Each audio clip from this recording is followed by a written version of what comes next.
Time for DECOHERENCE. Oh my gosh. Oh, I've been waiting to play this, but since I didn't have the other card of the Lucid Dream, I had to wait. I don't know if this is the order that I should be playing it, but I'm gonna do the myths first, then I'm gonna try to do the cards in order, because I have gotten it sent to me, which order it should be at. Immortality once brought lasting prosperity to Phos, and yet even it couldn't prevent the stagnation born from unchecked desires. When time ceased to be a limitation, the Phos civilization was unable to escape its inevitable decay. With the exception of the capital and its surrounding regions, which still clung to their luxurious lifestyles, most of the land had fallen into ruin. Remnants of advanced technology lay scattered across the planet, but a majority no longer worked, or they were simply forgotten. So we are on Phos, it seems like.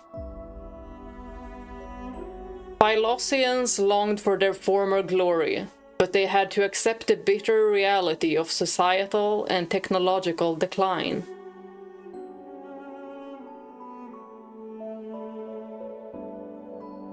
The ruling elite in the central district maintained their authority via strict surveillance, but beyond that illusion of grandeur lay something far worse. The more you traveled across the planet, the more you saw an empire in decline and the signs of an unavoidable demise. Well, it doesn't look very livable if we go from how it looks in the background. Strife raged tirelessly across the land, and the regime could only cling to life by relying on devastating weapons. Among the rebel leaders, a piece of intel circulated between them. The secret weapon that had crushed countless uprisings was a modified combat android, designated as A01.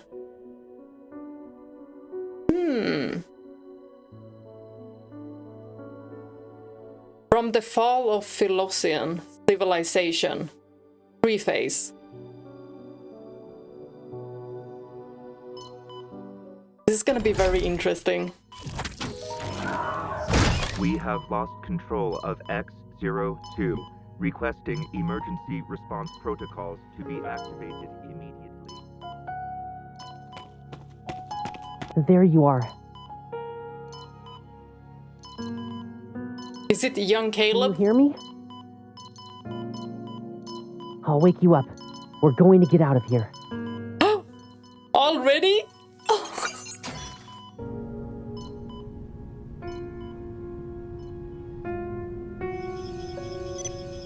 Real-time data of my vital signs flicker across the transparent glass of the experimental pod. Is she like inside of that one? A boy who's approximately my age and wearing a powered exoskeleton just like me touches my cheek against the barrier. We finally meet, A01. Kid Caleb! I'm X02. There's been a security breach, and the laboratory's control system was hacked. We can only run away while they're trying to fix it. Okay. The stranger opens the experimental pod and extends his hand toward me. Let's run away, A01. I am A01, a secret weapon created by the government. My body was modified and encased in a powered exoskeleton. My consciousness can be controlled as needed. And so can probably her memories. She doesn't seem to have a memory of Caleb, but this is also like a different timeline. People fear me, avoid me, and alter my configuration. So why would someone reach out for me? Reach out to me. Without thinking, I take his hand, pull out the tubes connected to my body, and step out of the experimental pod.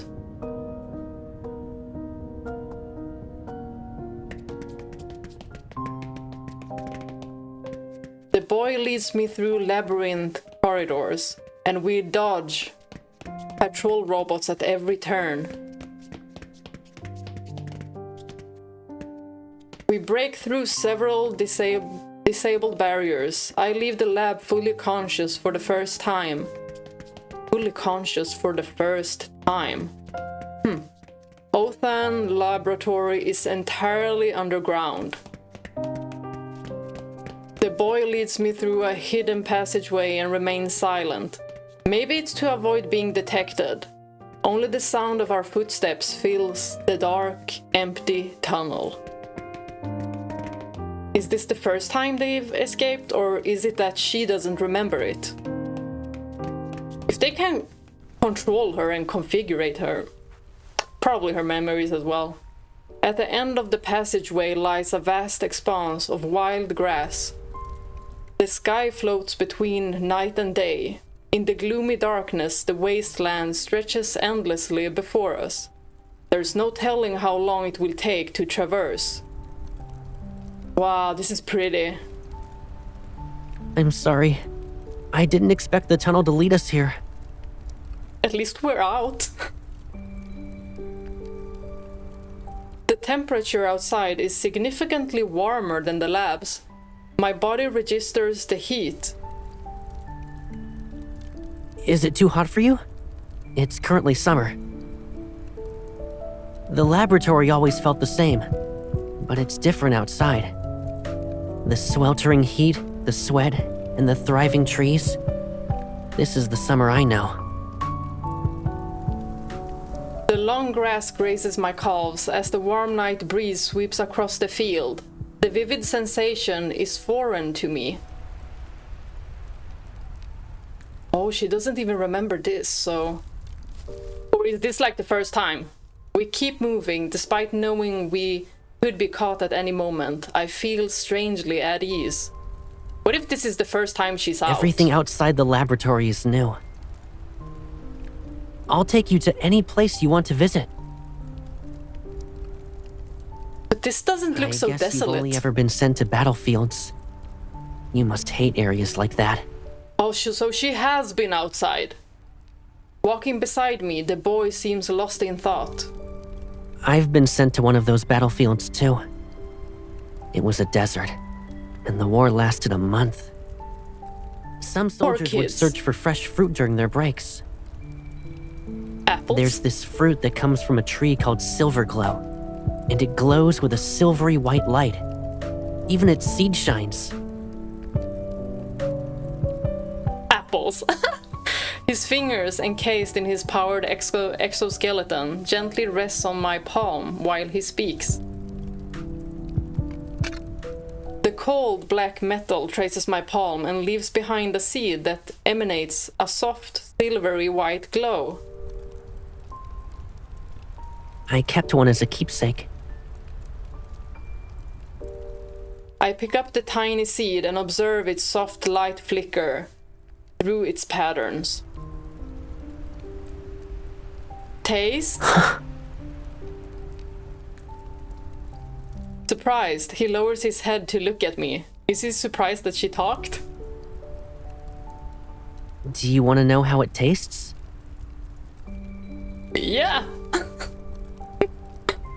I nod, and the corners of his lips immediately curl into a smile.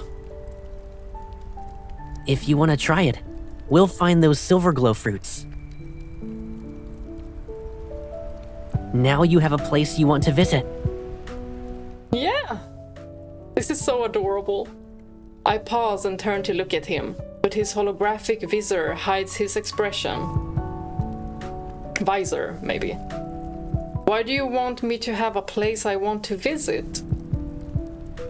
Because then I'll have somewhere I want to go too. Aww. I don't understand. It's because I'm your friend.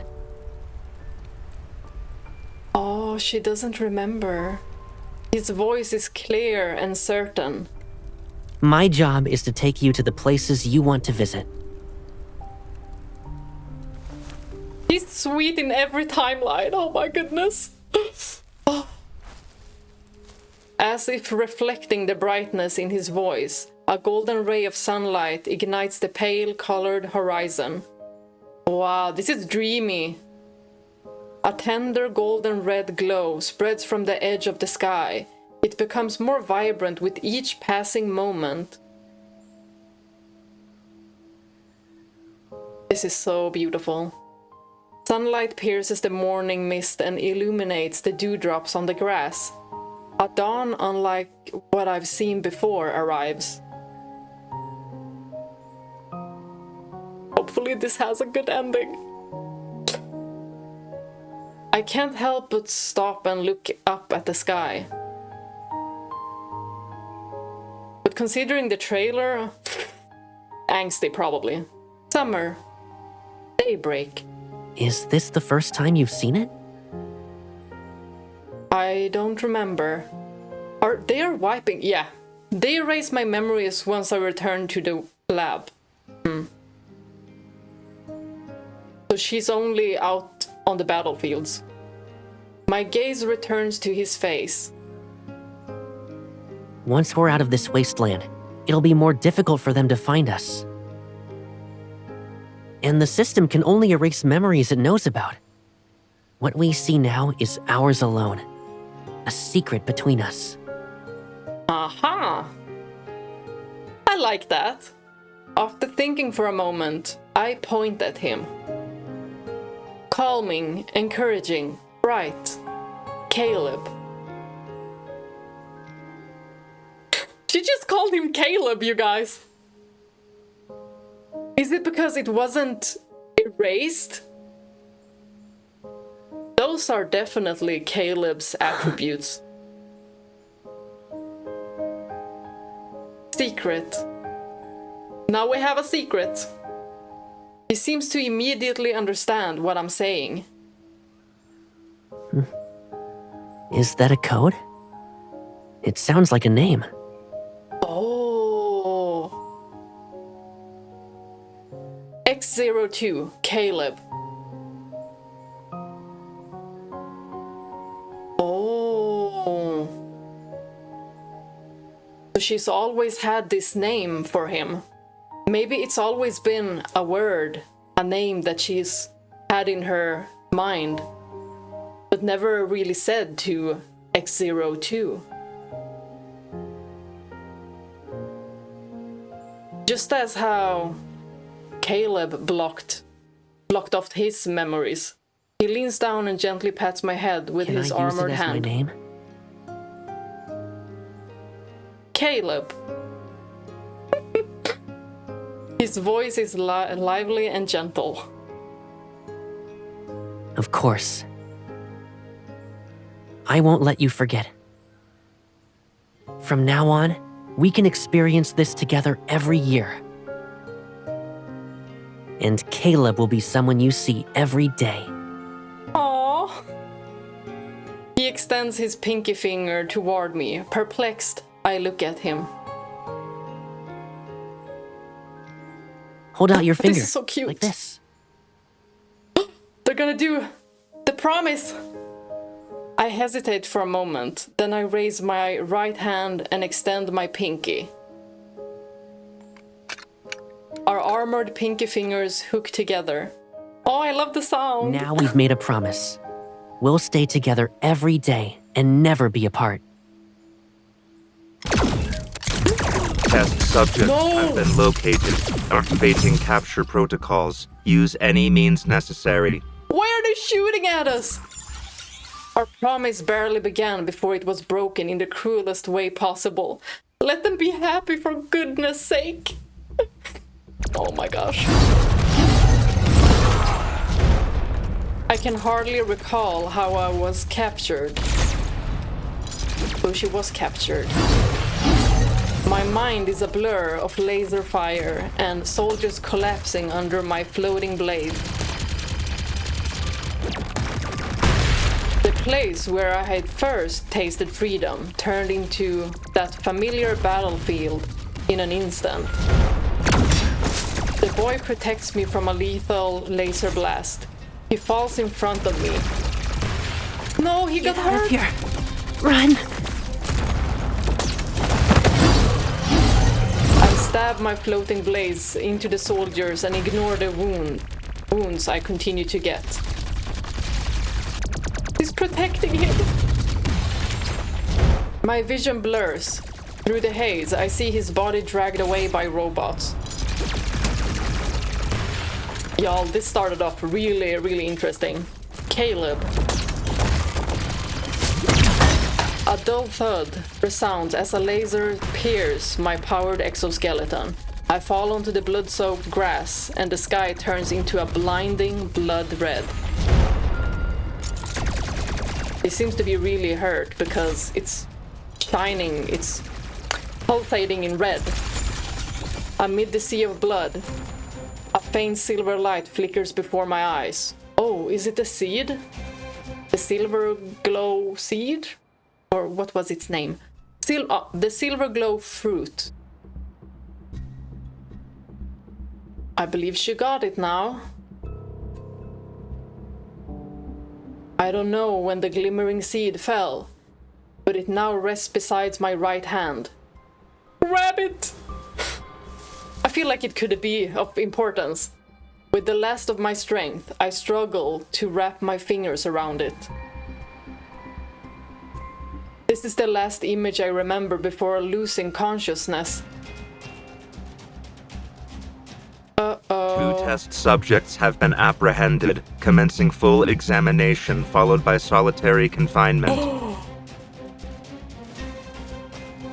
Solitary confinement, y'all, that's not good. That's not good at all. Commencing comprehensive examination of the test subject. The loathsome familiar voice invades my ears, but my mind remains foggy. A01. Energy signature. Destructio. Preliminary assessment complete. Bodily impairment at 91%. Comprehensive modification and repairs required. Initiating the memory extraction protocol is recommended. X02. Energy signature. Construo. Oh! So there's destruction and construction. So X02 sounds like it builds up, repairs. Preliminary assessment complete. Bodily impairment at 78%. Prioritizing the extraction of its energy for A01's repairs is recommended. Activating memory extraction protocol for A01. Keywords are as follows. X02. Friend. Uh-oh. They're gonna extract the memories. My subconscious is plunged into chaos as a boy's face keeps appearing in my mind. The scent of wild grass in summer and how plants touched my skin, the silver fruit seed, the sunrise. No, don't forget him. Our hooked pinkies, the promise we made. A daybreak unlike any other, one that will never fade from my memory. X02. Caleb. Memory extraction complete. We will now proceed to modify and repair A01. No! But it feels like he's gonna do like in the main story. He's gonna be her memory. That's what I believe will happen in this one as well. He'll be her memory. He'll help her. I used that one day to remember someone who didn't have a name. My memories are once again consumed by the lab and battlefields. My body undergoes more modifications. Stricter control mechanisms are imposed on my body and mind.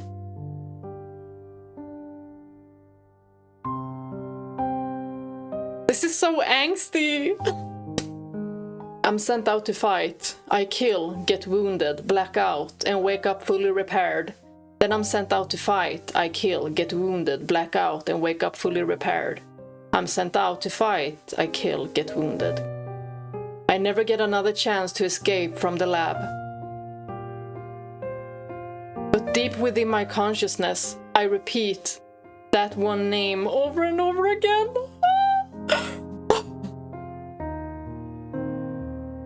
Why must they suffer so much? Caleb.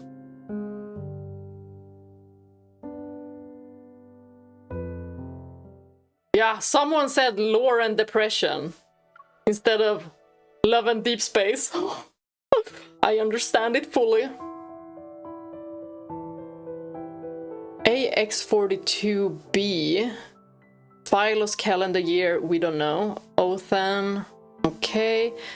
Determine the nature and interrelation of A1 and X2's powers. Observe their behavior and response under various environments and stimuli. Assess the planetary impact of their powers. And their powers are Destructio and Construo. If they don't have others as well.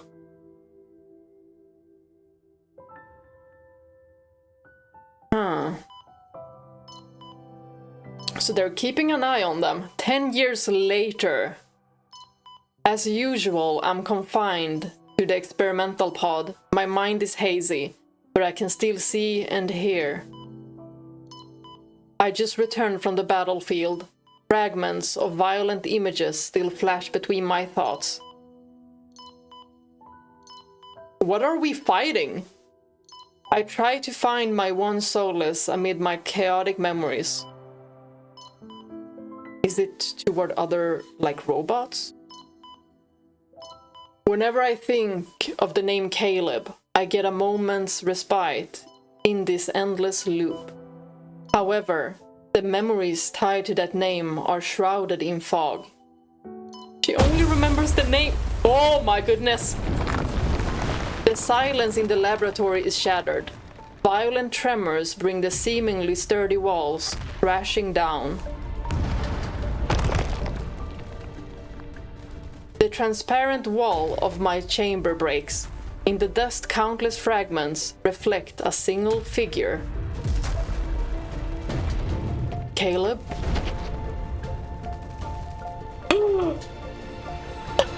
A tall figure wearing a powered exoskeleton approaches. A mix of familiarity and strangeness grips me upon seeing that black armor. Oh, he looks so fine in this armor. I freaking love it so much. He reaches out and touches my cheek against the transparent barrier of the experimental pod. Do you recognize me, A01? She said familiar.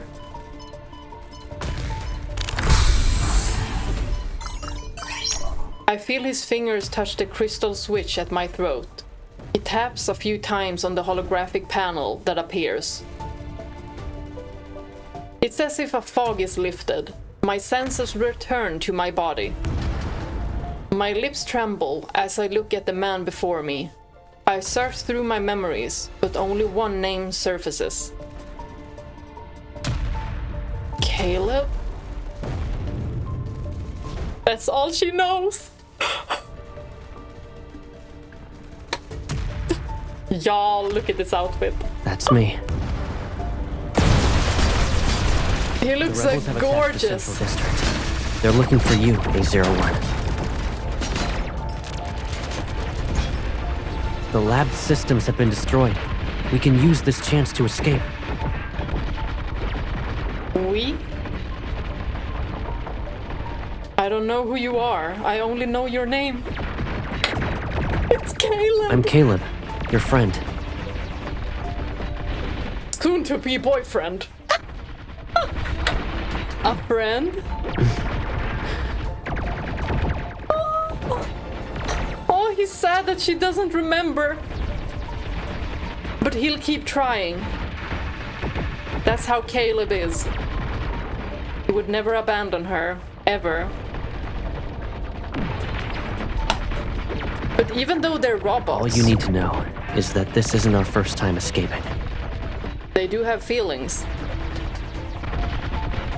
Especially Caleb, he's showing it. There's a strange familiarity in his voice, which stirs my fragmented memories. MC feels more robotic. I remember escaping with Caleb before, and her speech is also quite robotic. He is taken aback, then he extends his hand toward me. Oh my gosh, look at his torso! Don't mind if I do.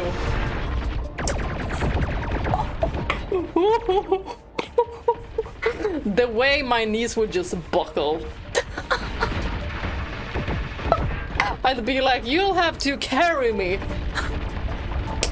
Oh, I mean, look at him.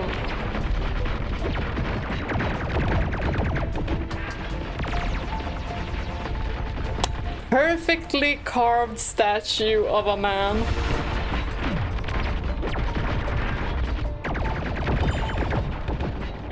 I promise, this will be our last escape.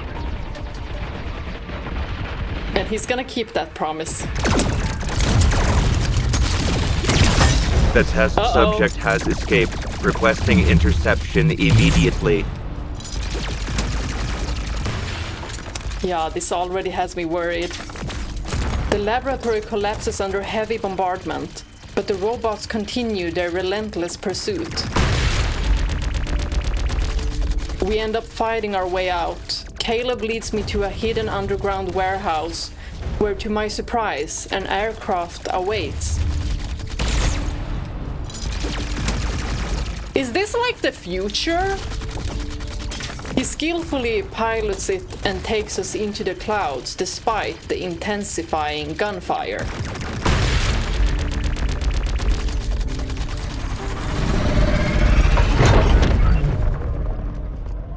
I'm thinking that this is like the future of the main story or like a different timeline.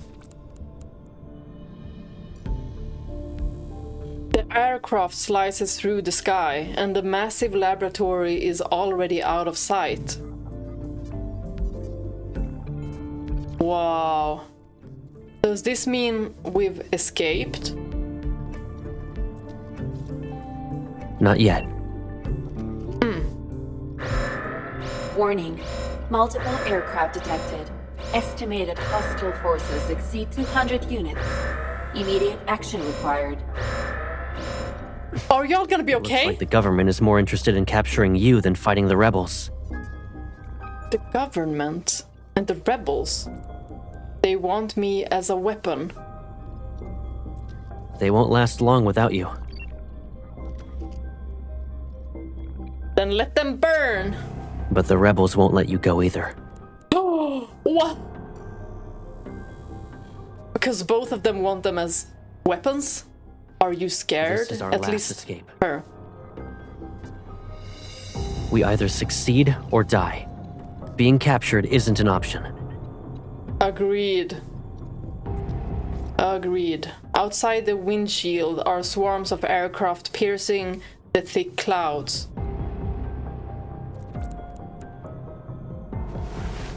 I stand and walk toward the cabin door. Oh my god. This outfit, it's so detailed, I love it. They'll try to shoot us down, protect the aircraft. You're the one I need to protect. Oh, I love him. Before I can react, he's already beside me. Caleb, Caleb, Caleb. Always the same. Always protecting MC. Boy, please look out for yourself as well. But knowing him, he won't care about himself. He will care until he has to put himself in danger for her sake. He will care for himself because he's her protector. And I'm like, okay, we'll protect you. We'll protect you. Don't you worry. This is our escape. I won't let you fight alone.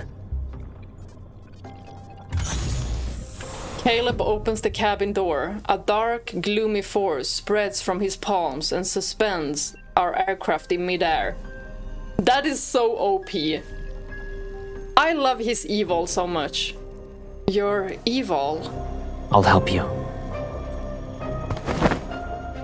I nod and leap out of the cabin.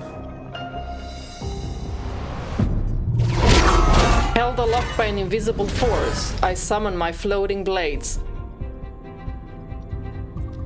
I wonder if MC has the same ability as she has in the main story. Resonate. The giant black swords swiftly strike the approaching aircraft one after another.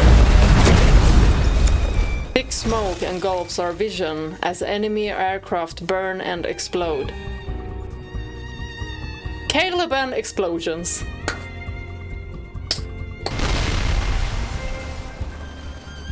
They're like a firework display celebrating our escape. Oh, that's positive thinking. I like that. Endless lasers weave a net of destruction, and it's impossible to avoid. Both Caleb and I are stuck. Uh-oh. What do we do? I'm used to pain, and we have no other choice this time. She does feel something then, pain. The last enemy aircraft is sliced in half, and it plummets to the ground. I look down at the burning wreckage far below. An exhaustion I've never felt before hits me.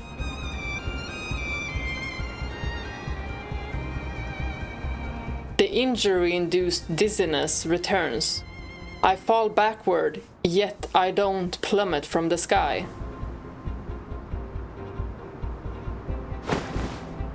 A pair of hands catches me from behind, and my body relaxes. I can trust the person holding me.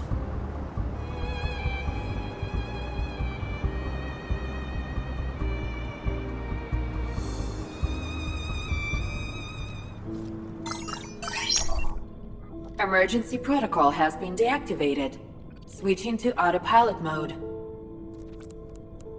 Autopilot? Let's go! My mind is still a blur. I groggily open my eyes to see him. Oh, he's so beautiful! But I want to see his eyes! We're leaving the Central District. They shouldn't be able to catch up to us for now. She's gonna be mesmerized once she sees his eyes. Resting on the floor of the cockpit, I watch as he kneels before me and examines my injuries. Your mechanical body is severely damaged. I'll do my best to repair it. He gently lifts my hand and turns my palm upward. His other hand aligns perfectly with mine. He was probably constructed to be... I suspect this is your first time being repaired while conscious. You might feel some strange sensations, but that's normal. He was probably made for her. Our connected mechanical parts seamlessly shift and form a transfer port that locks our palms together. They're always bound together somehow. I'm not sure if I imagined it or not, but I feel a cold energy tinged with pain flow into me. Oh my gosh, is this causing him pain? Or her pain? I try to pull back my hand, but Caleb gently squeezes it. Our fingers intertwine. I'm a bit worried at this. Seconds. A sharper pain crashes into me, and I feel as if every wound is set aflame. My body burns and my mind teeters on the edge of chaos. Oh my god, why does he look exhausted? The way he's like heaving.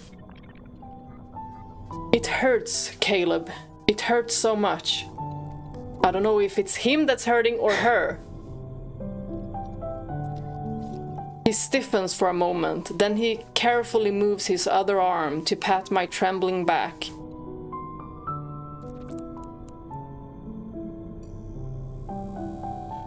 Oh, I'm so worried. It'll be okay. I was always the one to repair you when you returned from battle. I have such a bad feeling. Her power might break him. Because the structure. Oh, and he's there to repair her. So the pain could be from Caleb. And that's what she's sensing. Because she knows how pain feels. It doesn't seem like she's familiar with other emotions right now.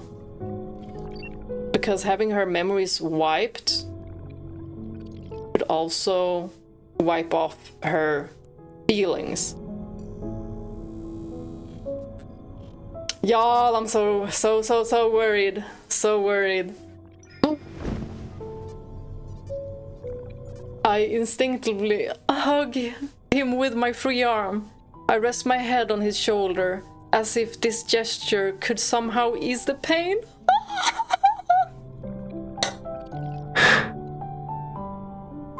Don't leave me. I won't. He would never. I will never leave you again. The burning pain is inside me gradually subsides. Y'all, this is gonna have me crying, I think. The energy flowing through me changes from freezing cold to warm. It's like I'm returning to a place that feels like home. I slowly close my eyes and feel an unprecedented sense of peace in my heart. Deep down, I believe that when I open my eyes again, I won't be alone anymore.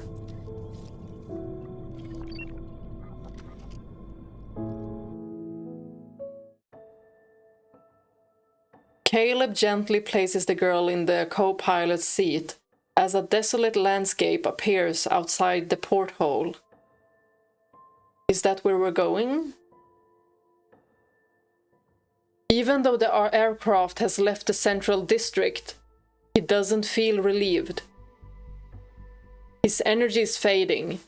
He could repair her damaged body before, but now he can't even restore her to a stable state, despite using all his strength.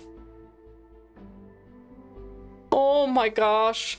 Their powers are bound to the same source, so as one grows stronger, the other becomes weaker. No, no, no, no, no. Caleb!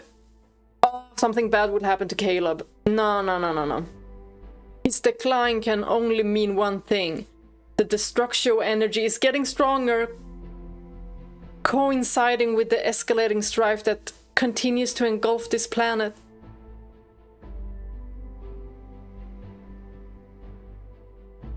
And when this energy grows unchecked, the first thing it destroys is the vessel containing it. So she will get destroyed by her own. Oh, but we know Caleb. He won't even... No, we know that he will sacrifice himself. Oh, please don't let that happen. We can solve this, right?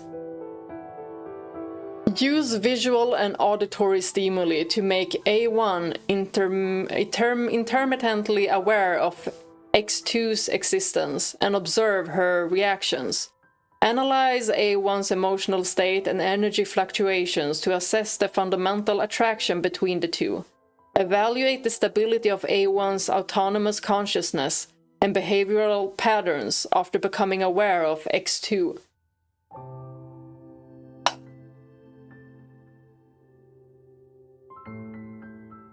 Y'all, these freaking scientists, I hate them.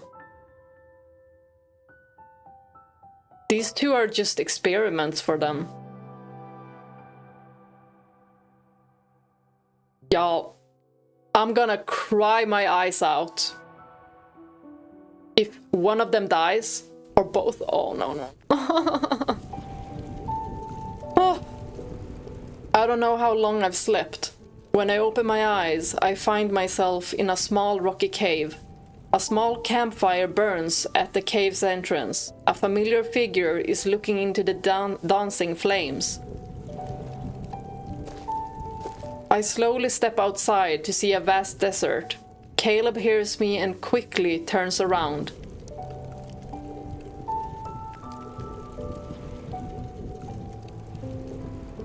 His holographic visor is gone.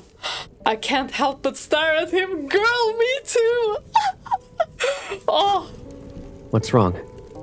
Do you feel unwell? In my heart. I've never seen your eyes before. She's like, wow. Me too, girl, me too. I love his eyes. Did they look weird? No! They're stunning. What will she say? Will she compare them to something? Like from the past? Something from her memory, I feel like. That would be so sweet.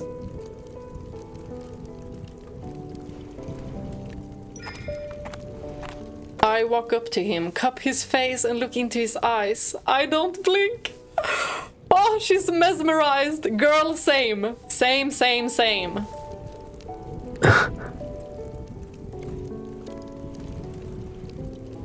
Your eyes, they remind me of a scene.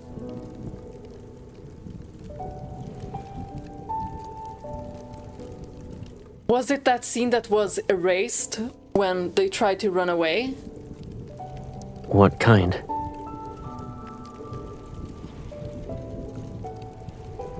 An image surfaces in my head, my mind. A sky floats between night and day from many years ago. The summer sky, just before sunrise. Oh, That's this is so something romantic. We saw 10 years ago. How much do you remember? I shake my head. She's gonna be like, you and the sky. Only bits and pieces. And your name. That you gave him. He falls silent. Then he passed the spot next to him. Let's eat something.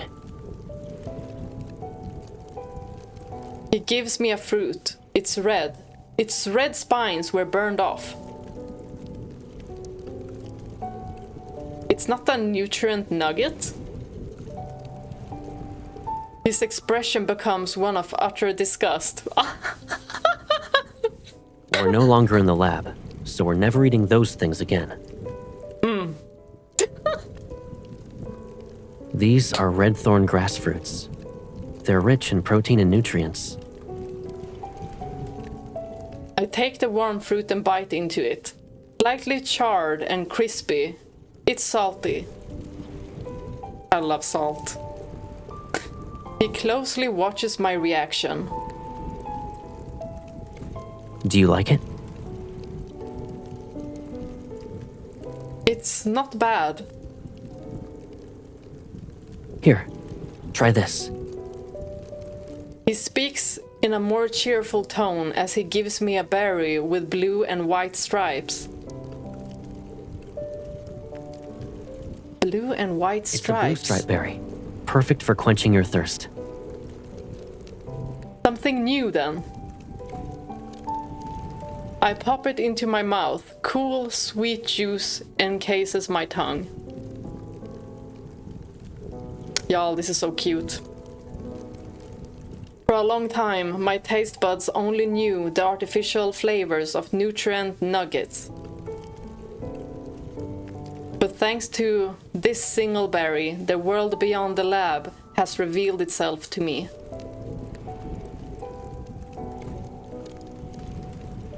It's sweet.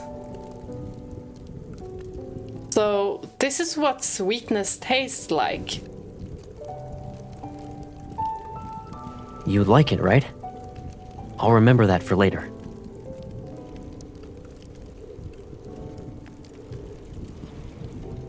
You seem to be knowledgeable about these fruits. I was deployed in a desert once. The environment and vegetation were a lot like this. A sense of familiarity washes over me. I reach into my pocket and pull out the silver fruit seed I've kept hidden. She's kept it for 10 years! What about this? Do you recognize it? Surprise flashes across Caleb's face, and his eyes light up like they've caught the fire's glow. You kept it this whole time. It's a seed from the silver glow fruit. The fruit itself looks like this. Before I know it, a fruit emitting a soft silvery white glow appears in his palm. Do you want to know what it tastes like? Yeah. I nod and bite into the fruit. Sweet and sour flavors blend on my tongue. There's also a hint of bitterness. The taste is hard to describe in one word, but I don't hate it. At long last, I brought you to a place where silver glow fruit grows. Seeing my confusion, he responds with a relieved smile. Did we make a promise before? She remembers. Yes. This was part of it. Do promises made many years ago still need to be kept? They must. His voice is gentle yet firm, and the moonlight watching over the wasteland casts a soft glow on his face.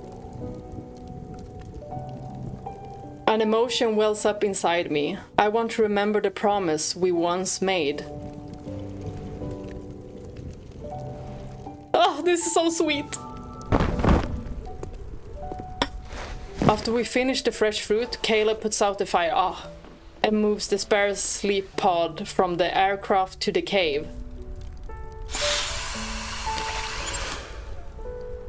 The inflatable sleep pod quickly takes shape, and he starts to set up another one. Why another one? Why another one? I don't need it. MC! Girl! We can't just be in the same sleep pod.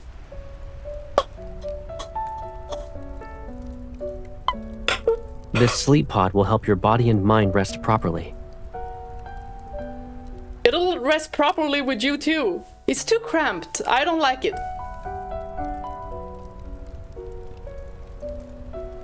It will be more cramped with him too, but... I accidentally closed the game. I sit down and lean back against the rock wall near the cave's entrance. Did I... no. I didn't miss anything else. Are you going to sleep like that all night? Yes. If you don't like the sleep pod, use it as a mattress inside the cave at least. Then you can stretch out. The cave isn't any better. But your chest is...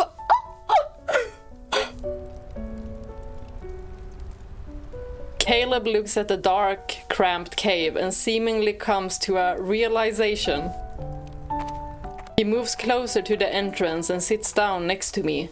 He positions himself as if he were my shield.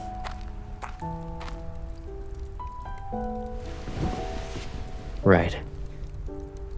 You know, I also don't like being alone. It's very windy near the entrance. So come in! That's why this spot is mine. But I wanted to use your chest as a pillow. I turn my head and our gazes meet. In the lab, we were actually separated by one wall. Oh. And it was a mirror in my room. I didn't realize it was one way until it got destroyed. Oh. One way. You were in the room next to mine and could always see me, right? Oh! Oh! Oh! All the time?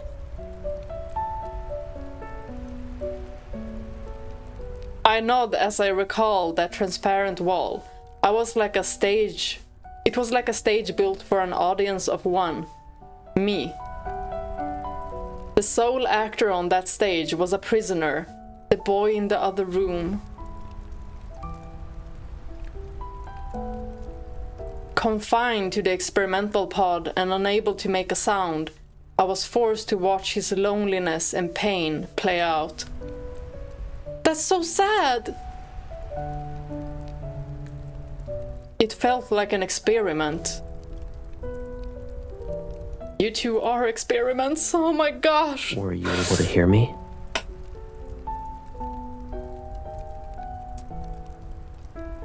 All kinds of plants can grow in the desert. There are blue striped berries, red thorn grass, and the silver glow fruit you were curious about as a child. Would you like to go to an amusement park? I used the system to find the dreamiest one in all of Phylos.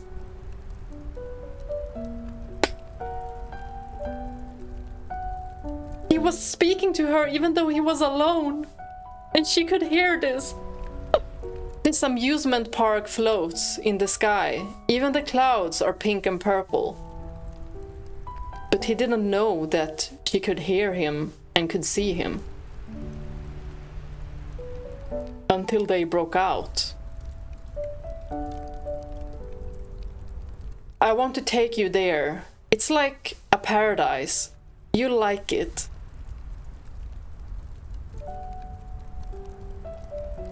I calmly repeat his past monologues. He's slightly stunned. He was like, how do I ask her out on a date? I heard everything you said in the lab. And she remembers all of it. Oh my goodness. But only now do I realize you were talking to me. The wasteland's moonlight is reflected in his eyes, and his expression seems more animated. Then you must have heard what I said every night. Good night, my one and only. Oh my gosh. Oh, cuteness overload. What about you? I had no one to say those words to. Do it now. So I never said them. Oh. Why are they in so much pain? He turns to look at me, and his gaze becomes serious. Oh my god, look at his eyes. Have you given yourself a name? I pause before looking at him. No one has ever called me by a name.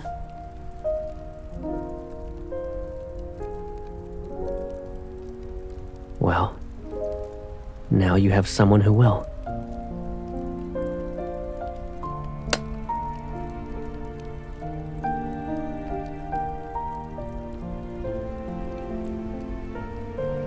Oh! Oh, this is so cute!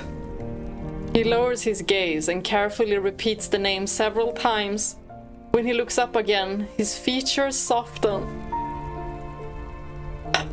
From now on, we'll hear the words we want to hear. Protect this man at all costs. Good night. Good night, Caleb. Y'all, why isn't this man real? I close my eyes and listen to his steady breathing nearby. I unconsciously rest my head against his shoulder. I slept well that night. No sudden awakenings, no dreams. Please just let them have a chill moment. I'm gonna take a break. I feel like I need to fix my hair, like it is a jungle. I had to go outside with my cat for a while, but now I'm back.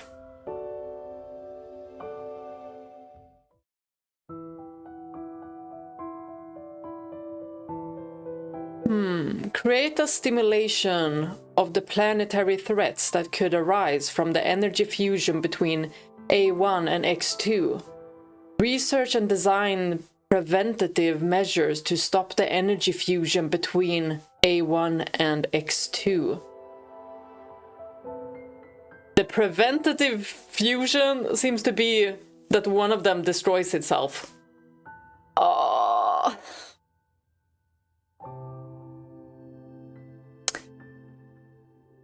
This just doesn't seem like it's going to have a good ending.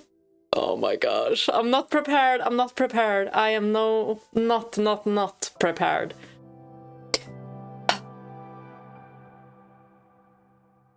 Caleb doesn't remember most of the dreams he had in the laboratory, except for one.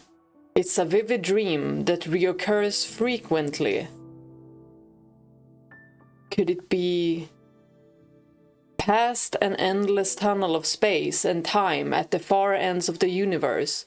A blue planet orbits peacefully. Is it Earth? The planet's inhabitants closely resemble the people of Phos, but everything there is full of life.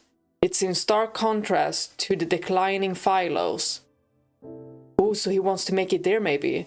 The images in the dream are vivid. He seems to know how the people live there and how the scenery flows. He already knows. He seems to know. So it's like he's been there before with MC. More importantly, the planet's energy always feels familiar and nostalgic to Caleb. It carries the unique aura of rebirth.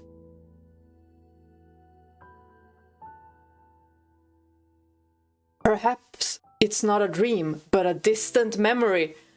Yeah, I think so too. Wow, this is so interesting.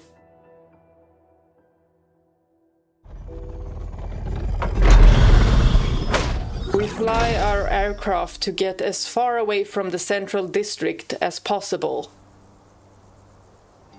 Back to this desolate place. But the aircraft was hit with heavy bombardment. It's constantly malfunctioning. Eventually, we're forced to take a risk. We land on the outskirts of a ruined city to look for parts. As we enter the desolate streets, wary and curious eyes follow us. Uh-oh. They might rat us out. Lingshir was once as lively as the Central District, and now it's rare to see a new face. Lingshir. A black market merchant greets us in an unremarkable corner of an old district. Despite her friendly tone, her sharp, scrutinizing gaze reveals her caution. Especially since we're still clad in combat armor. Well, can we trust her? So, where are you two planning to go with these parts? Do we really want to tell her? Before I can respond, a small hand tugs at my finger. A kid? Are you both robots? I look down at the little boy and shake my head. But you don't look like everyone else. She's my friend. Have you ever seen robots that have friends? Whoa! What a call out. The little boy shakes his head. I've always been alone. Is having a friend any different from being alone? Oh, that's It's so different. sad.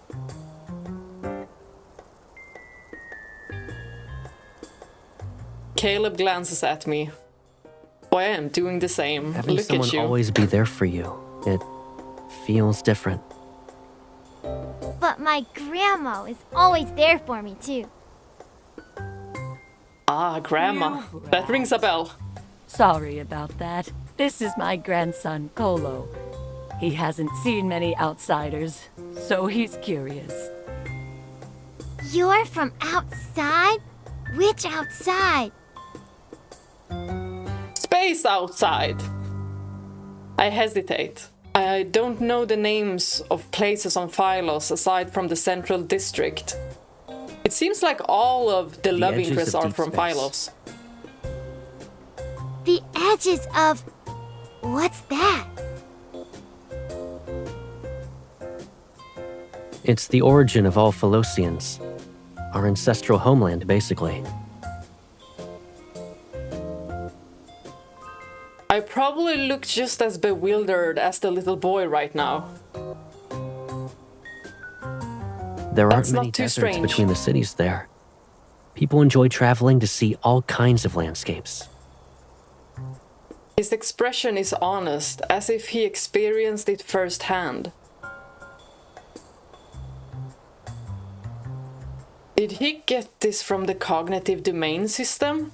Or his memory? Do they have these? My grandma worked really hard to get them for me.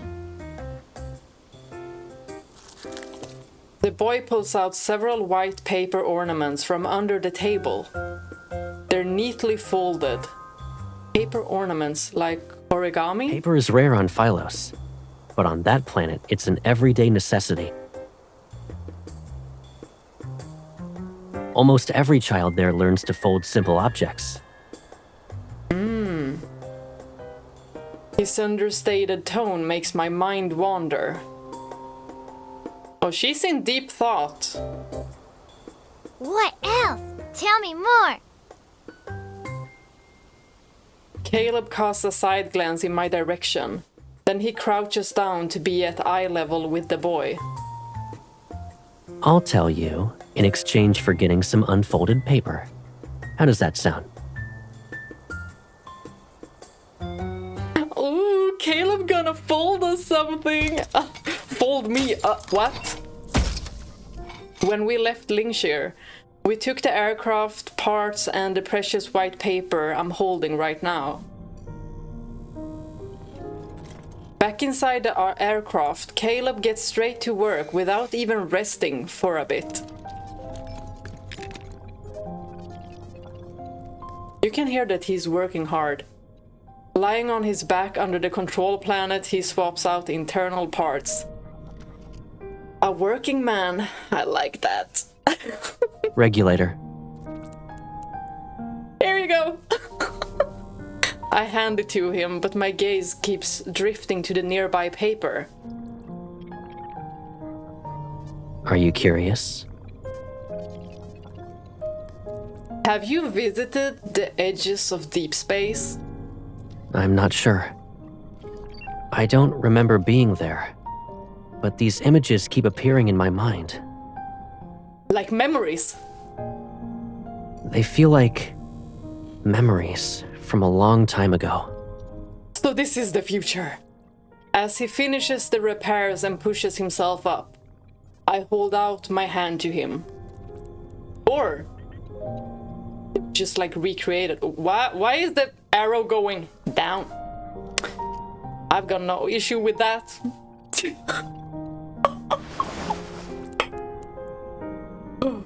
He hesitates before letting his cold mechanical hand clasp mine.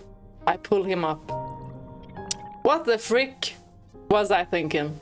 I don't have memories like that. He carefully studies my face. Is that envy I see? I don't know. But you look happy when you talk about that place. It's like, only look at me and think about me. Is it even happier than the dreamiest amusement park on Phos? She just mentions amusement park. Girl, are you sure you don't have memories? I've never been to either place. But that amusement park isn't far from here. You just happen to know where it is. Oh, this ties in with Lucid Dream. Caleb raises his hand and taps the air to bring up a holographic screen between us.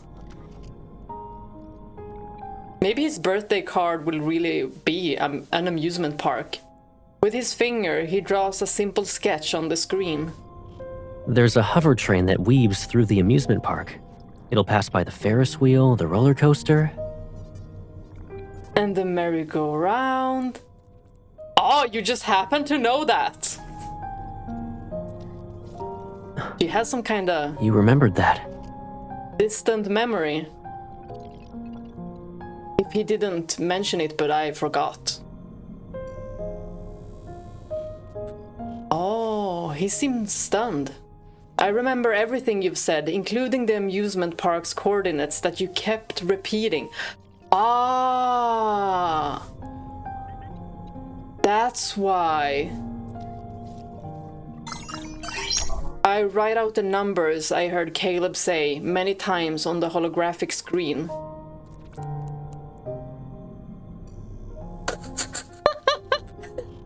So, are we going there?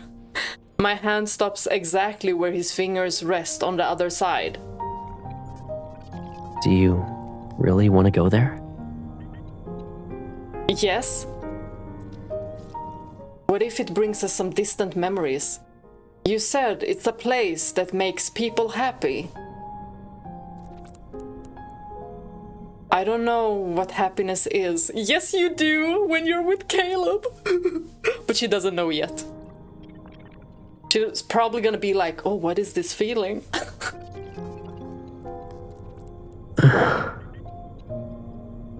Oh, his expression falters for a moment. In that fleeting second, I can't discern the emotions in his eyes. I think he felt saddened by the fact that she said that she doesn't know how happiness feels. Caleb places his hand on the holographic screen and makes it disappear. My hand touches his palm. He just wants her to be happy. I'll take you to any place you want to visit. Bless this man. Oh.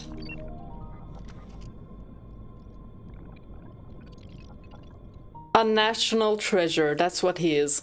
Maybe it's just my imagination, but when our hands touch, in spite of the powered exoskeletons, I unexpectedly sense warmth. I look up at him. Now it's not cold anymore. Because you're my friend? For now. He seems slightly taken aback, then a gentle smile appears on his face. Yeah. Just wait. It's because I'm your friend. That's how it starts out. I didn't understand what having a friend meant before, but over time I found my own definition of that word. Maybe I'll understand what happiness is when we arrive at the amusement park. I'm excited. Caleb accesses the aircraft's controls, and we take the skies once more. Oh, it is so detailed, his armor. I love it. And I love MC's armor as well.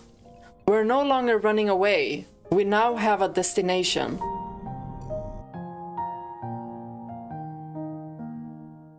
This story is so good. I am so happy that I got this myth. I am so happy.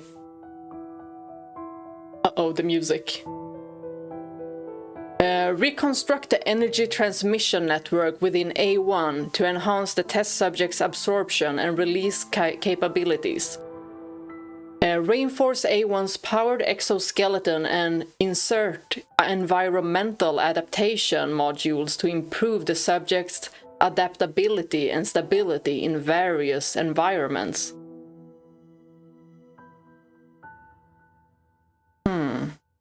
This is only about A1, MC.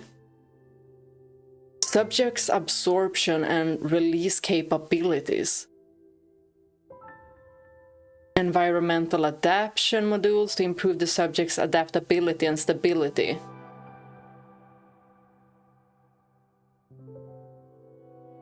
Then probably Caleb also has this.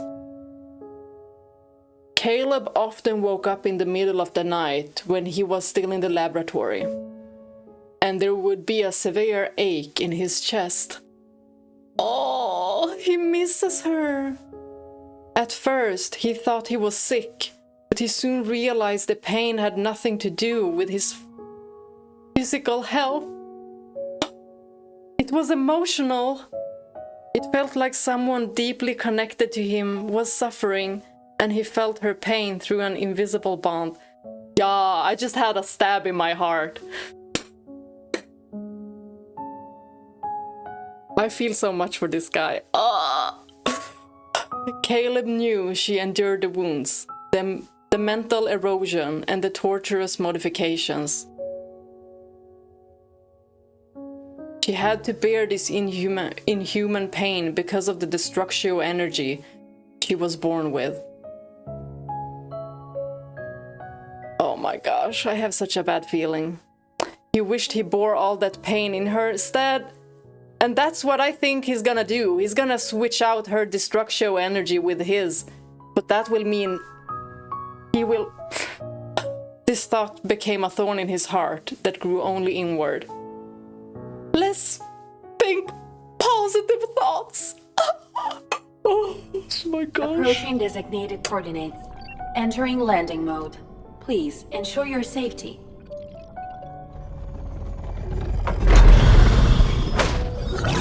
Can he just be happy? For once? The aircraft has reached its destination, but the dreamy amusement park is nowhere to be seen. Ah. There was one long time ago then. The remnants of a hover train lie scattered on the ground as if to prove this wasn't just our imagination. So maybe this was the main story's Earth. The amusement park did exist at one point, but now only its rotting remains stand before us. Lost in thought, I stare at the wreckage. To think that we're at the same amusement park. There must be other amusement parks still present. Maybe. That won't be necessary. It's desolate. I turn around and calmly look at Caleb. Maybe she's content. It's okay not to know what happiness feels like. No, that's so depressing. I've matured just fine.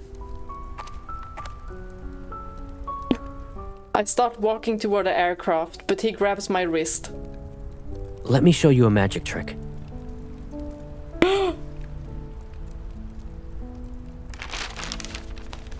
He releases my wrist and deftly unfolds and refolds the white paper he got from the boy.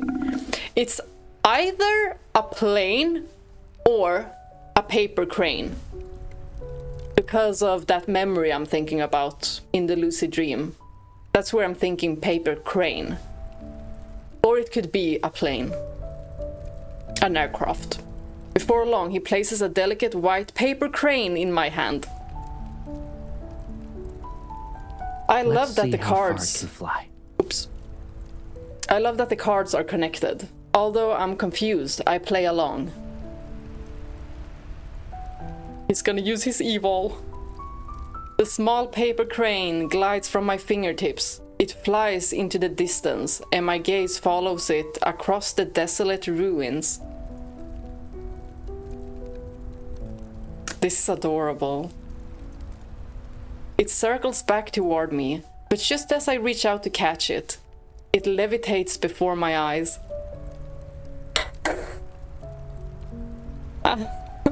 I love his evol. Did you use your evol? As soon as the words leave my mouth, I realize I'm floating. Oh. We don't need an amusement park. We got Caleb. I look down and see Caleb walking through the air. He's heading in my direction.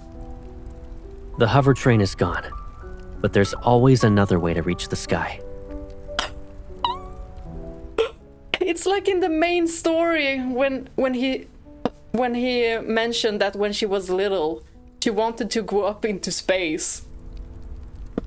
And he could do that with his gravity Eva. So now technically he's doing it. Oh, this is so adorable. He's the ride. Oh. This is so cute. Such an adorable man. During the previous battle with our pursuer's aircraft, I hadn't paid attention to the sensation of floating. But now that I'm suspended in the air, I feel like I lost my balance.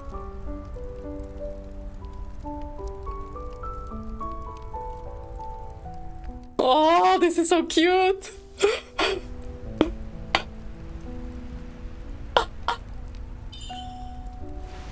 He steadies me and the familiar pull of gravity returns. Oh, his eyes, his puppy eyes, I can't. For my next trick, I'll turn this place into an amusement park just for us. Bless this man. The paper crane levitates and leads the way. Caleb holds my hand and guides me through the night sky.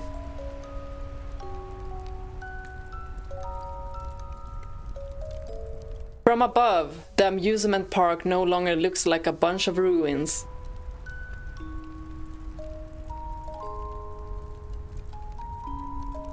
This is such a cute scene. I'm playing it out in my head because we don't have a cutscene.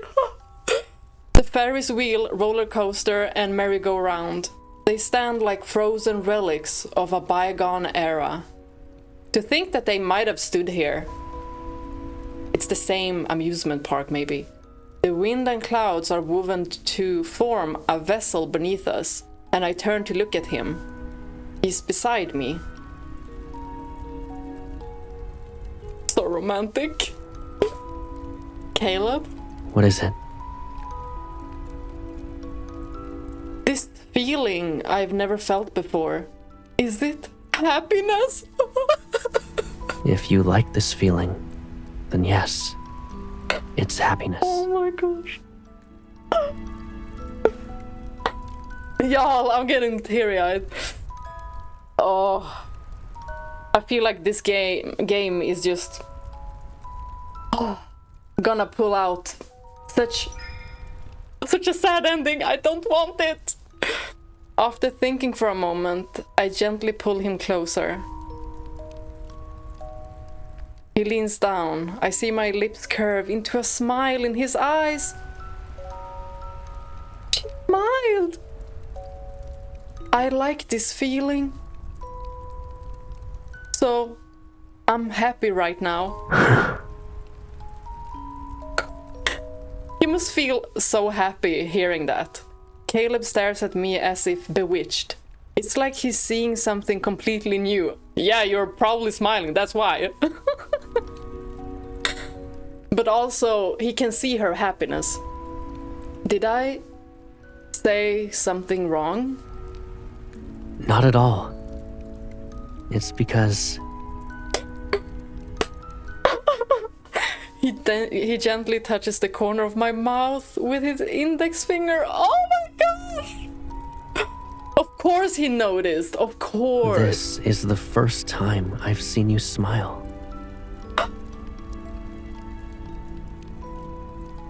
This is adorable. I also touched the corner of my mouth. It curved upward because I'm happy. Oh my gosh, MC. It's not just that. This also changed. Something with the heartbeat, maybe? Can he feel that? They're not that close, are they? His fingers move from my cheek to the corner of my eye. Oh, she's smiling with her eyes. Caleb, your eyes and mouth also changed. Oh no, do not sneeze in this moment. Heck no. Don't ruin it. I touch the corners of his eyes and lips.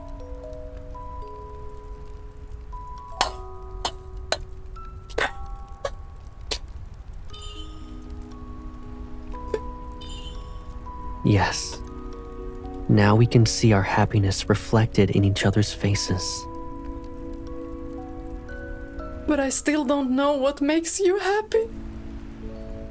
Girl, it's you! You.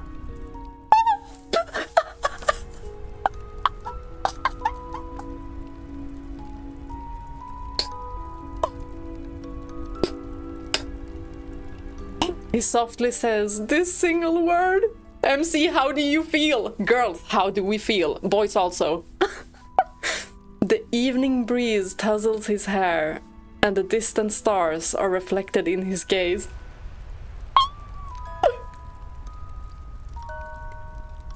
Just as I've come to understand happiness, I also understand what it means to have someone who's always been there for me. Don't pull them apart! I swear I'll cry. Memories of Caleb flash through my mind. Walking in midair, paper crane, the wind blocked at the cave's entrance, silver glow fruits, campfires under the night sky. This is so precious. A familiar yet unsettling feeling sweeps over me, and my consciousness begins to blur. No! No! It's just like those moments before my memories were erased. He already looks worried too. He saw it. Pipsqueak? Ah! I lower my head through his gaze. This haze. The crystal embedded in my powered exoskeleton gives off a faint blood-red glow in the darkness. Oh my gosh. Is he trying to wipe out her memories? It's when it feels like feelings are triggering it. My mind spins into chaos embrace. Even breathing feels painful. Oh my gosh. And he's gonna repair her, and he's gonna be weakened. As I collapse into the arms of the person beside me, a sharp sound charges toward us. No! Not again! A golden beam pierces the darkness and grazes my powered exoskeleton. Oh no, no, no, now it's starting. It's a surveillance drone. Get behind me. No. Countless pairs of golden eyes suddenly light up the night sky. They're like a pride of lions surrounding their prey. Oh, I don't feel good about this at all. More golden beams are woven to create an intricate net. They're trying to trap Caleb and me. I try to summon my floating blade to counter-attack, but my fading consciousness prevents me from using my evil. This is bad. Caleb is gonna be on his own. Behind me, a golden beam strikes. As it pierces my chest, I lose my balance and fall. Oh, guys, we know Caleb. He's gonna totally send her off. Caleb catches me. Focused, he uses his evil to lift the passenger railroad car into the air. It serves as a makeshift shield.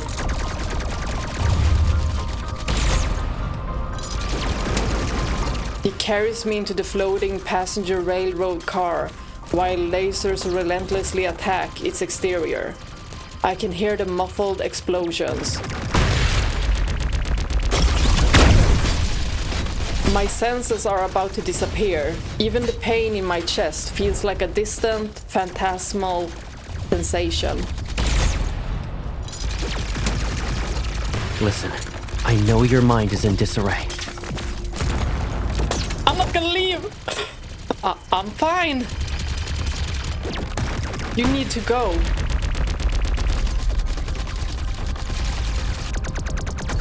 He's not going. I try to push him away, but he pulls me back into his arms, using an even greater force. Girl, you know him by now. He's never gonna leave. He leans down to my ear. His calm voice is steadfast. You must remember what I'm about to tell you. Don't go back to the aircraft. It's most likely being monitored. Okay. Return to Lingshir and take shelter in an abandoned house. Oh, he's sending us off. I can't leave you. Caleb. The passenger railroad car buckles inward under ruthless gunfire. The increasing number of strikes is a warning. It won't hold on for much longer. I feel like he's gonna be severely hurt. And there are cutscenes we haven't seen from the trailer. Oh, I'm scared. Caleb presses his hand against the back of my head. Our foreheads touch. There is no fear in his eyes, only a burning light belonging to someone who's ready to face death. You won't be taken back there, and you won't die. This is our last escape, I promise.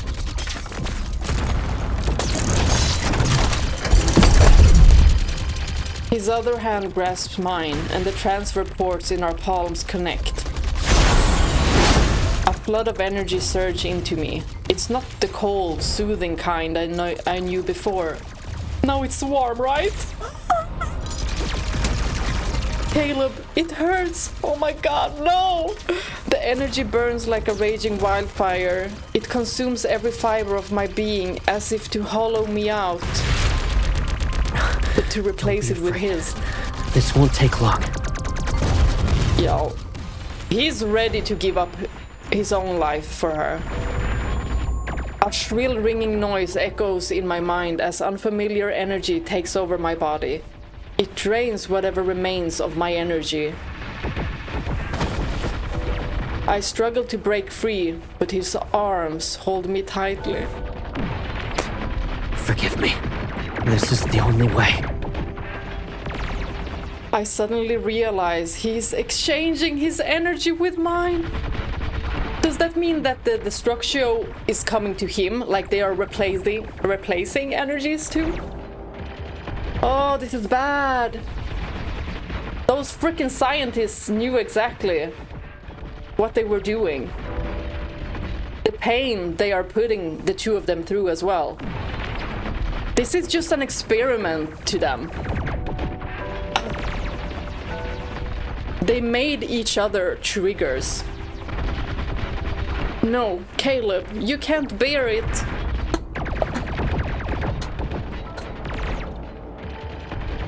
Yo.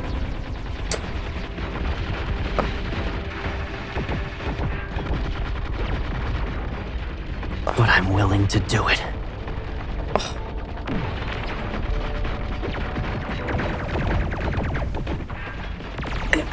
He pulls me closer. Our heated breaths mingle as our bodies seem to merge. I will give you my fate, and your fate will become mine.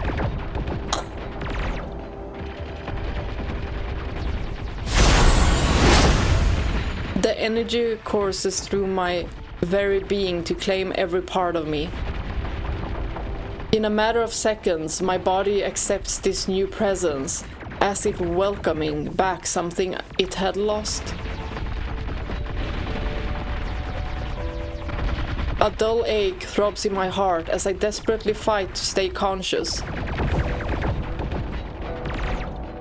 This is tough. Why? Because you're his happiness. He responds with a small smile, and his warm lips brush against my eyelids. Because I'm your friend. A close friend is willing to do this. To die for you. That's not any friend.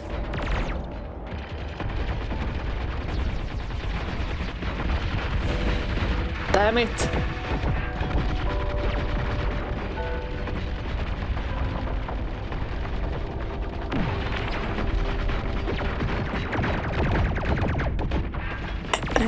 In this close moment, I see his farewell in that smile. It feels like our final goodbye. My lips move, but the word I want to say won't come out.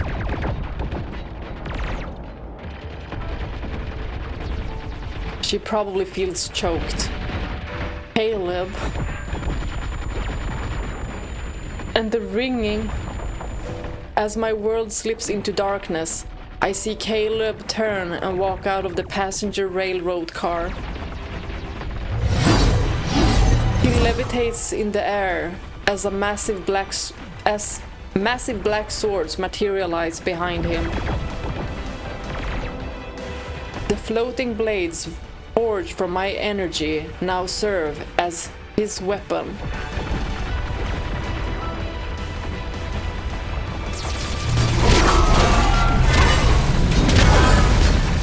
Oh, I'm so worried about this ending. A massive swarm of drones surge toward him to attack the newly reborn combat android.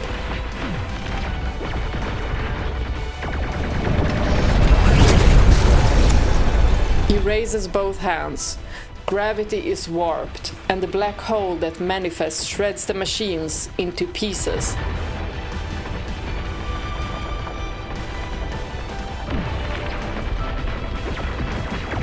Caleb turns his head to take one last look at the passenger railroad car. Then, he leaps into the sea of metal.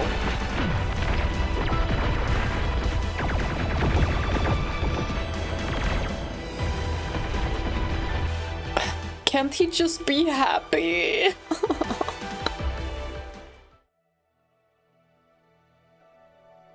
I just want to see him happy, smiling, being together with MC, like in Lucid Dream when they were at the amusement park. I wake up in the wreckage of the hover train's passenger railroad car. Now we're all alone. You have to get back to him. Quick! All the surveillance drones have vanished into the night sky. They took Caleb with them. Maybe it's our turn to break him out.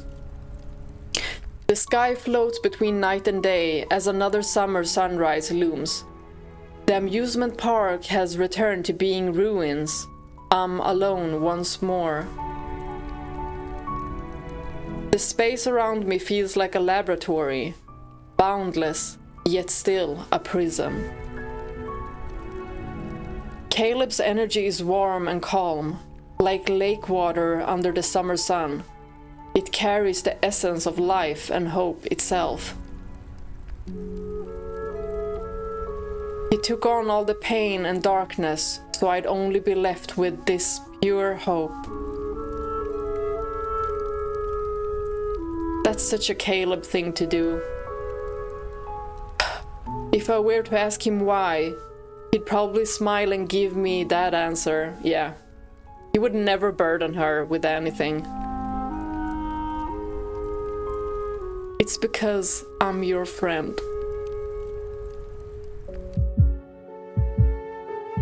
My heart feels the pull of a familiar force.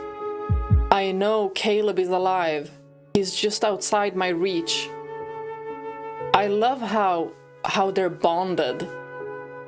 Like it's like they can feel each other, even though they're distant. Instead of hiding in an abandoned house like he told me, I searched the ruins of the amusement park without rest.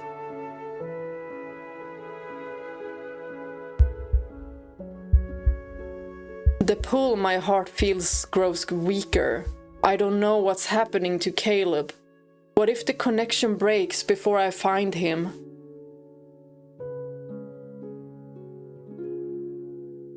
I force myself to move faster. I need to cover more ground. Caleb, wherever you are, please hear me, sense me, wait for me. I will find you. I'll wake you up and make you hear me say your name again.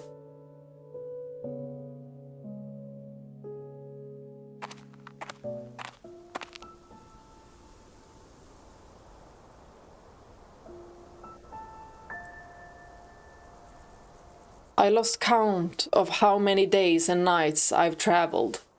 I don't know how far I've gone. The ruins of a city rise in the distance. It looks like the outskirts of Lingshir. Light fades from the weathered buildings as another night approaches.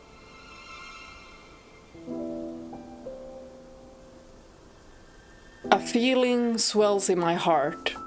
Caleb is nearby. Climbing over the rubble of a building, I see the setting sun, casting light on the lonely wreckage of an aircraft. Oh my gosh. My heart races as an invisible force pulls me. The person I've been trying to find is close. Her heart is racing. I move to the other side of the abandoned aircraft. She's starting to feel things. Oh my god, there he is! Caleb leans against it. His eyes are closed, and the cockpit's cables are connected to his back. The aircraft's energy isn't enough to repair his system. The scene mirrors the moment he found me in the laboratory. It's as if our fates had been switched.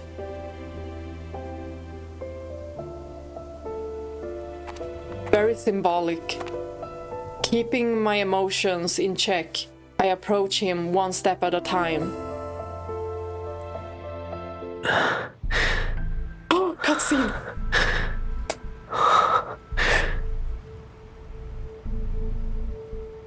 Y'all, he's so handsome.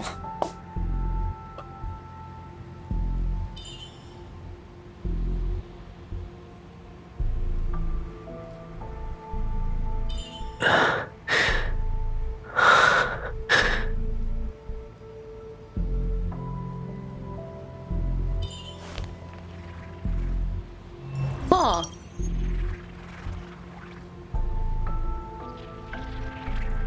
Can I press all three of them?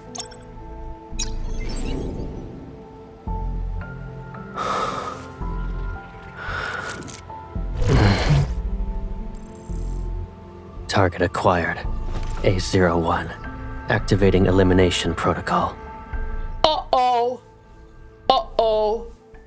Uh-oh. He's been taken over. But we know this is not going to consume him. He's going to stop it. We know we're safe. Because his entire being will protect her. He will fight himself.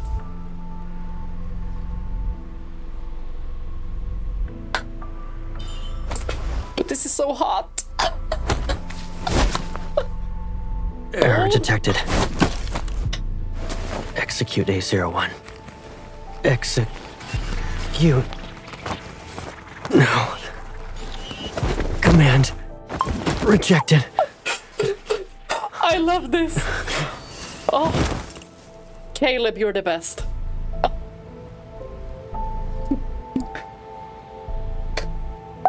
So cute.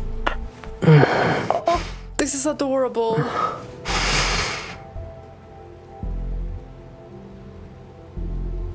Oh, he's so stunning.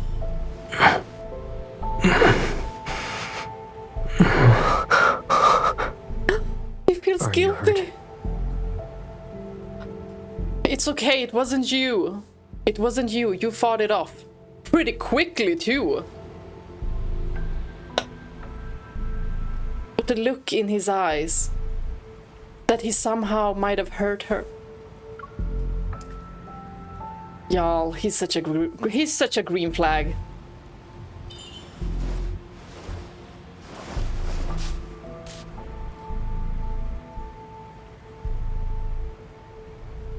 Oh, those eyes. That chest. Oh, don't distract me. Y'all, I love these cutscenes. I just wish they were longer.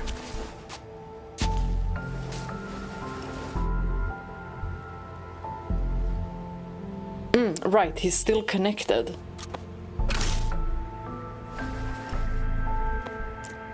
Seeking me out, that's dangerous. I like danger.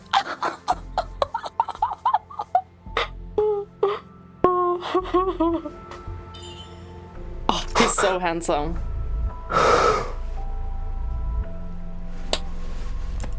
If it's you,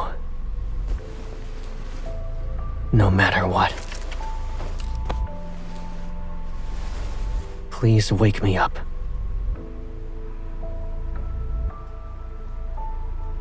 She will be the only one who can wake him up. She is his trigger, and has always been.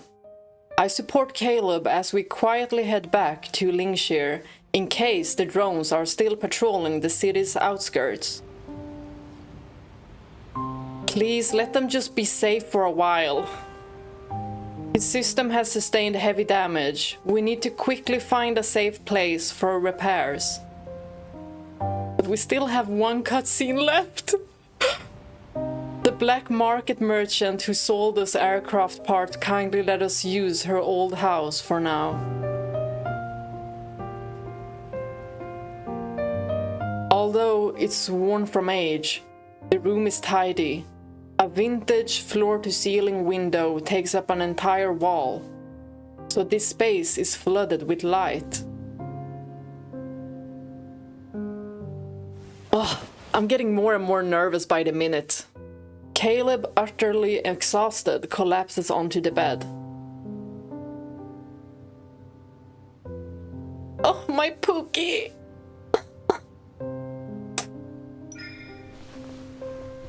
I gently touch his eyelids and feel a trace of warmth beneath my fingertips. Suddenly his eyelashes flutter. Don't worry. I'm fully conscious. Y'all, this is so angsty. He takes my hand and turns it over. The various cuts and scrapes I collected from those days of looking for him in the ruins are revealed. His grip loosens, as if he's afraid to cause even the slightest discomfort. He's so gentle. Were you uncomfortable these past few days? Yeah, without you. Without saying a word, I press my palm against his. He understands and tries to pull away. He's trying My system to. is fine. No, he's not. Because as one grows stronger, the other one grows weaker. That's what we were told. I pin his hand down to the mattress. I sit on the edge of the bed and look down at him. He's not gonna let Your her. hands.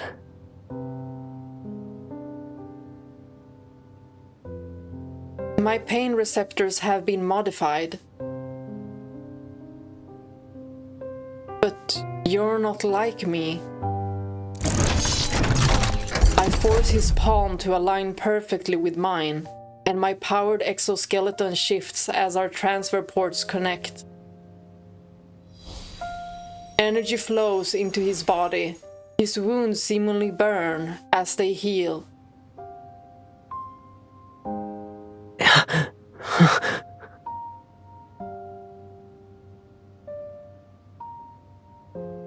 Let go Oh, of I feel so sad. I use more of my strength to stop him from moving. His face slightly pales from the pain. This is how you repaired me before.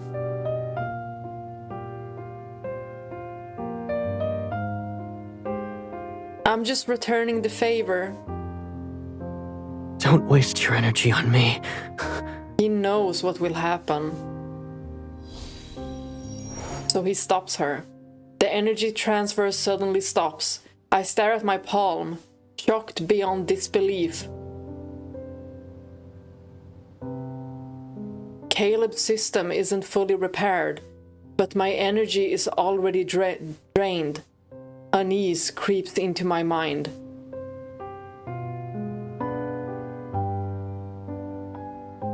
Oh, our energy levels are mismatched.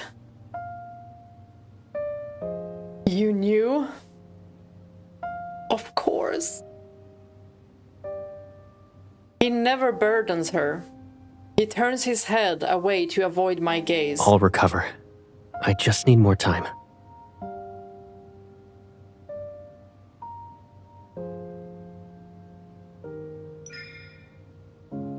I grab his shoulders and make him face me. Our gazes meet.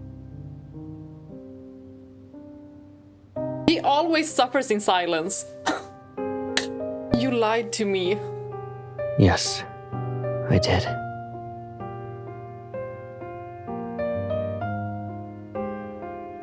How are you going to punish me? I'll accept whatever it is you plan to do. Y'all, he's too sweet.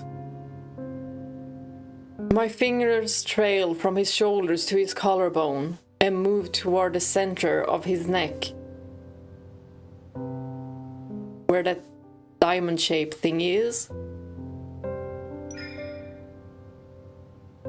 Your punishment, promise me that you'll never leave me again.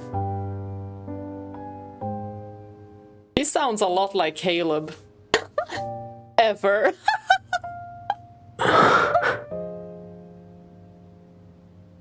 The way she matches the energy of the love interest. Oh, you won't. You won't be able to. My fingers stop just above the crystal on his throat. Let's see what she says. All it would take is one push to transform him into something else.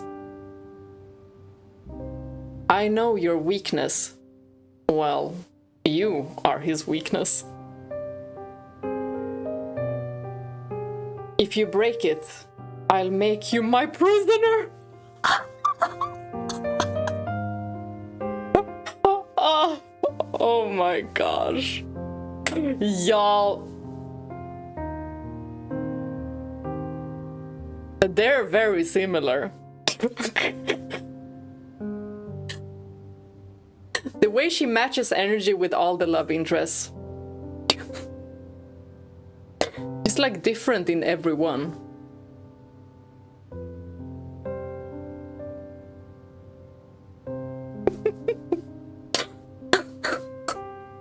I love it.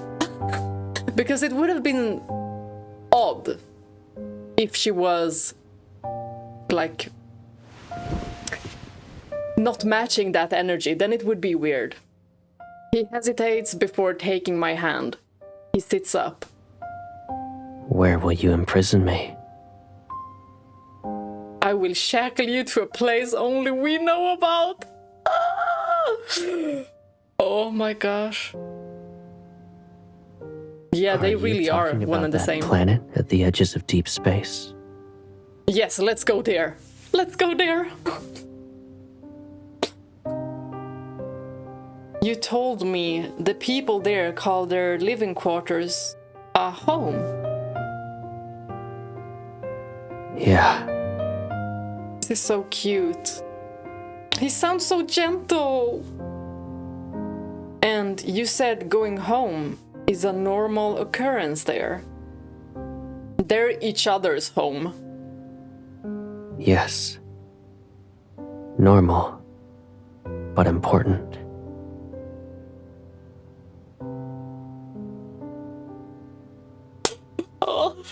cute. Can we have a home if I take you there?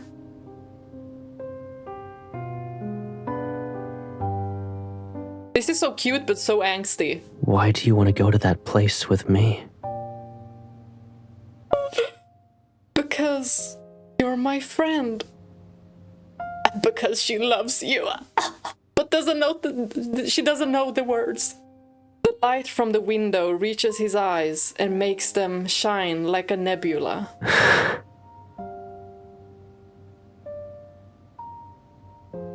Can I call you that? Of course. You want to be called something else. I'm sorry, I meant husband. I move closer and wrap my arms around him. Girl, I'm so jealous. Like, you get to nuzzle into that chest. His presence surrounds me. For a moment, the cold metal of his powered exoskeleton feels seemingly warm.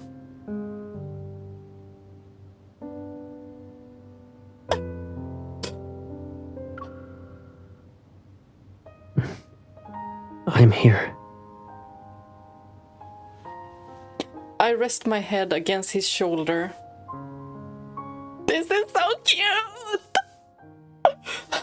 Now I understand what it means to have a friend.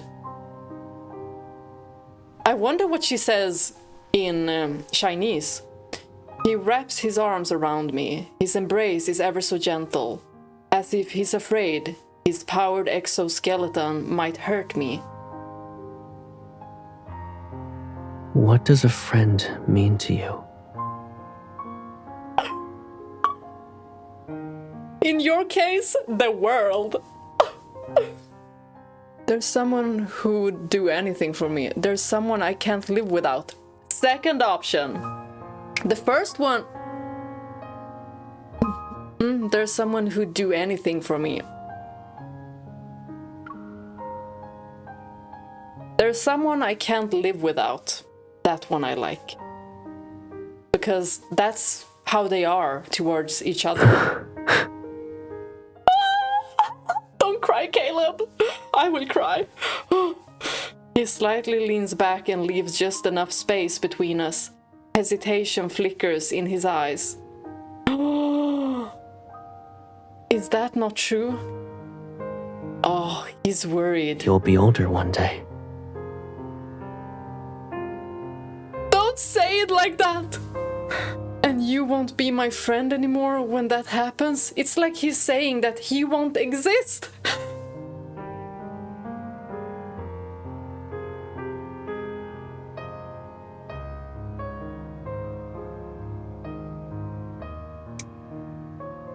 When you leave the lab, Do not do this to me. you can live your own life.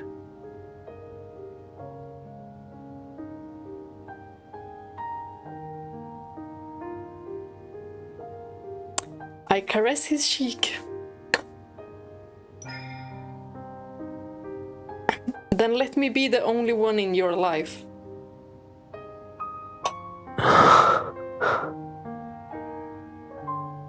That's such a Caleb thing to say. He pauses before turning his head. His warm lips brush my fingertips, and his voice is as soft as a whisper. Oh, that's lethal. That's His face. not the answer I expected.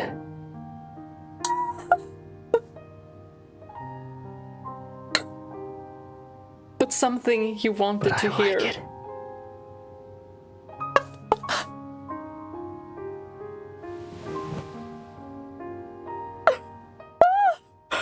I sit up straight and extend my right pinky finger to Caleb. Back then, you taught me about promises. Oh my god, they're gonna do the pinky promise. Oh, I'm dying. So you remember. She must have kept on repeating this.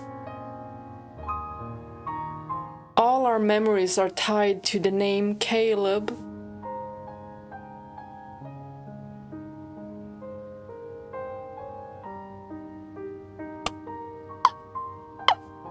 His eyes sparkle as he extends his pinky finger.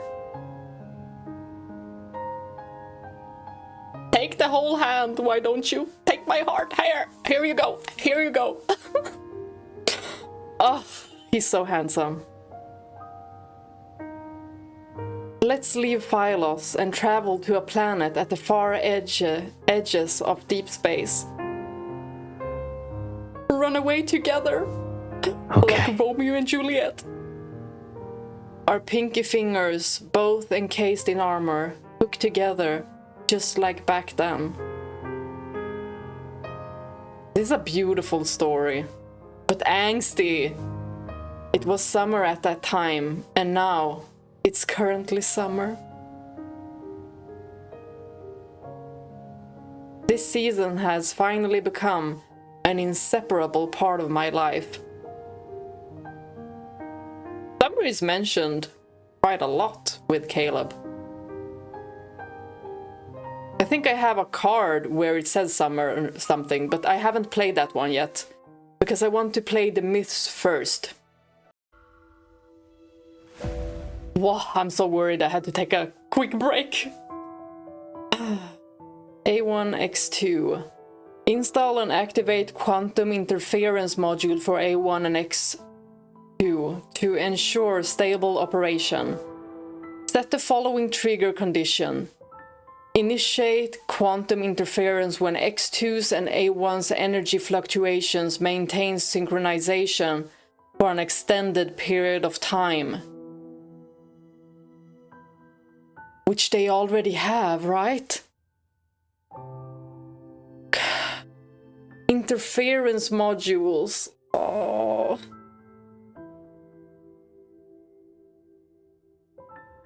Y'all, this ain't good. For those on the run, a destination is like a beacon, a spiritual anchor guiding every step of the way.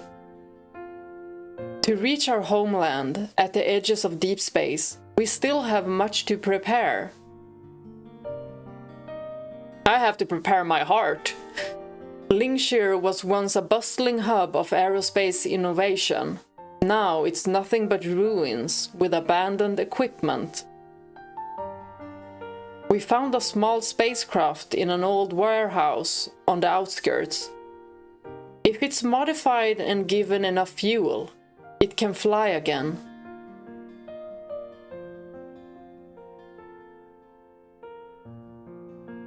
I have a bad feeling. We exchanged the aircraft we used to get here for the parts we needed with the black market merchant Helen. Like, I'm still not prepared. Oh, my heart is racing. Caleb and I ventured into the city's desolate outskirts to hunt wanderers for their proto-cores. Those will serve as a source of energy for our spacecraft. As the days passed, our dream of departure felt closer than ever before. And it just feels like it's gonna get snatched away from them. I'm so worried. Wait, what? After working very hard, we finally filled our pouch with proto-cores. It's currently midnight. This is beautiful. But instead of heading back with our loot, Caleb and I are captivated by the scenery before us. Same here! A nameless lake sits on the far reaches of Lingshir's outskirts.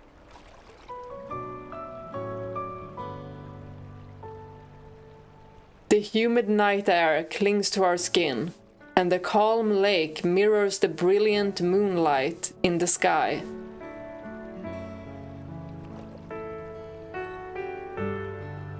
This is such a beautiful, romantic scene. Saw this before in the lab's system logs.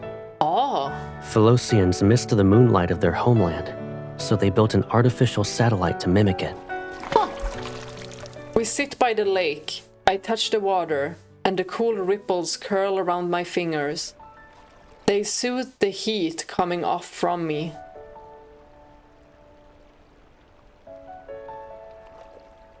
When we finally see the moonlight in our homeland, we'll remember this night.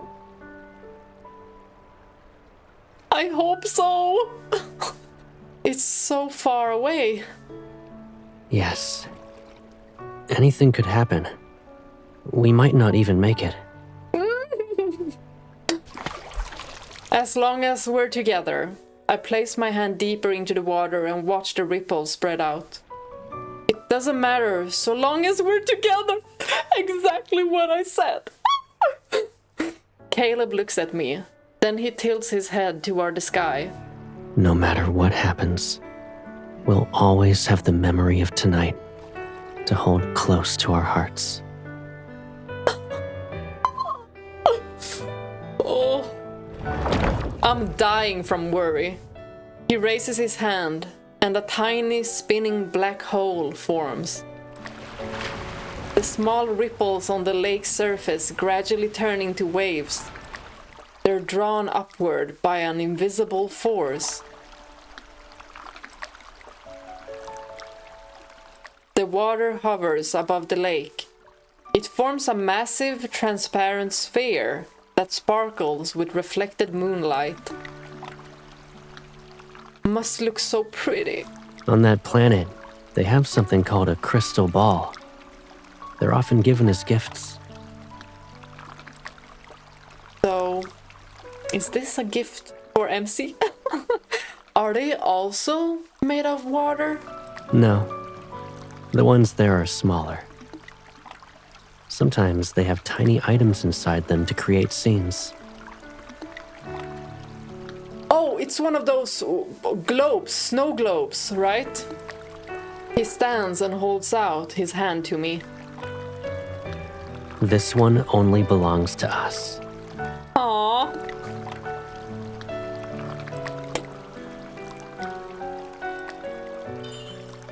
Wait, did he make a huge one? Having floated before, I've gotten used to the feeling of my feet leaving the ground. Caleb pulls me effortlessly into the sphere. The transparent water around us shimmers with iridescence under the silver moonlight. Oh, this must be so beautiful! Why isn't this a cutscene? Yet your chest. He guides my hands to rest behind his waist and wraps one arm around my shoulders. Our crystalline bubble begins to float. Caleb, is this another one of your magic tricks? He's a magician. A magician relies on illusions. But I want to make all your wishes come true. Oh, that's so real. I love that. Prismatic lights dance around us, refracting and reflecting endlessly. They make me feel like I'm inside a giant crystal ball. Wow, this is so romantic. Yet his eyes shine as pure and bright as tonight's moonlight. All my wishes will come true? Yes, all of them. He's a treasure.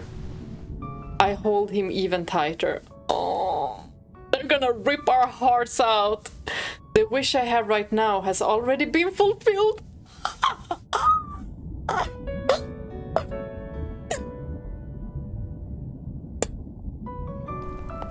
Oh, y'all, I'm breaking down. The night is still, and all I can hear are our footsteps in the empty city. Why are you staring at the ground? Are you exhausted? Carry me. Listen, our footsteps. Are they taking the same footsteps? They sound like they're going home.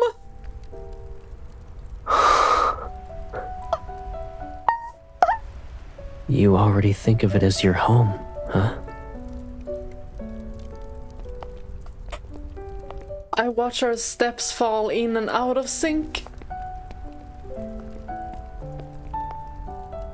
I mean, us walking together is what feels like home. He slows his pace until we're walking side by side. I'll remember the rhythm then. So from now on, we'll walk home like this, together. This is so sweet. I'm dying of sweetness. I feel like he's playing another magic trick on me with his serious tone and how he says the word home. Girl, you're just being seduced.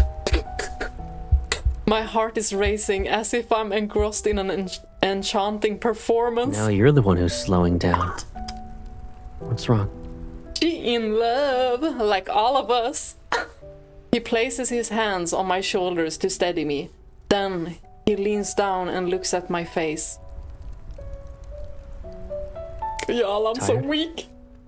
Yes, carry me, please. His compassionate gaze is so close. Not wanting him to notice my quickened heartbeat, I only nod. We've been out for a while. He suddenly stops, turns around, and crouches down in front of me. Yes!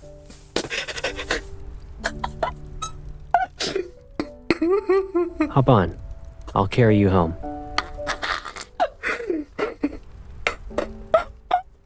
This is exactly what I wanted to happen. Oh my gosh. Oh, my wish came true.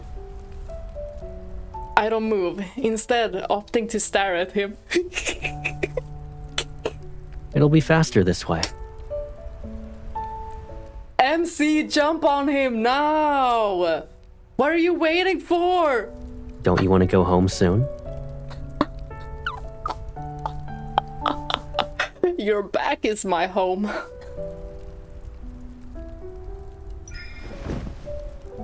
Still feeling lightheaded, I climb onto his back. Oh, so cute. He lifts me with ease and walks forward. Please let this be another cutscene, please! If you're tired, close your eyes.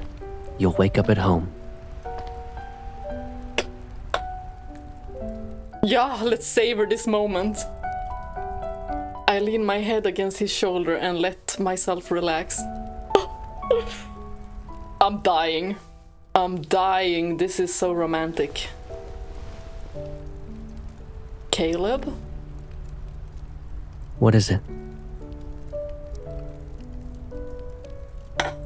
I like it when you say home. Then I'll say it every day. Let's go home.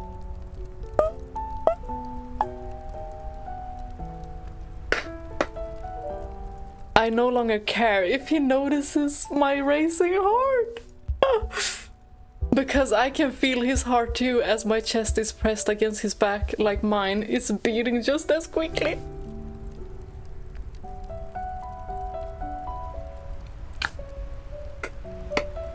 Our hearts are perfectly in sync. The rhythm is exciting and comforting.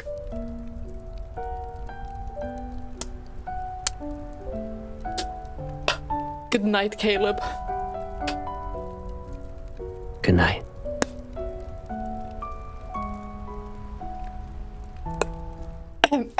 Content, I close my eyes and fail to notice the faint blood-red glow from the crystal embedded in his powered exoskeleton. No. This is a bad sign.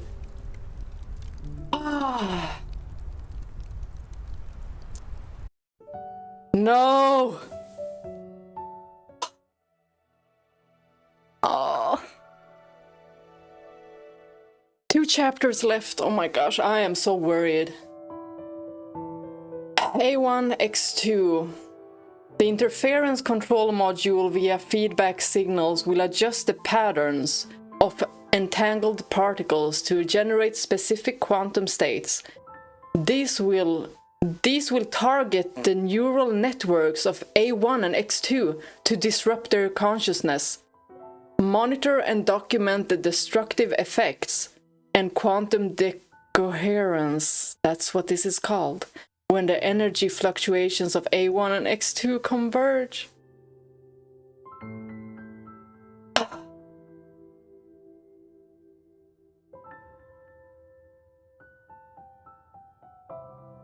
Y'all, why can't they just be happy? Like...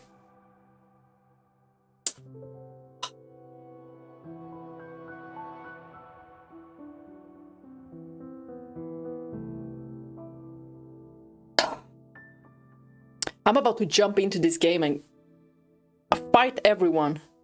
Shortly after exchanging energy with the girl and waking up, Caleb had an ominous premonition. The color change in his powered exoskeleton's crystal and the brief haze clouding his mind made him remember the ruins of the amusement park. The girl underwent the same process. The crystal discoloration and the mental fog. He's getting the exact same thing happening to him.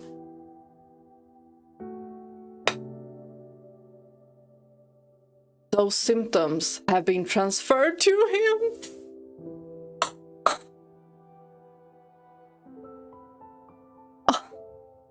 After their failed escape as children, the two had undergone many modifications.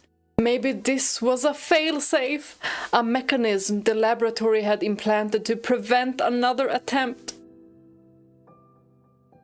But what was the trigger? Feelings.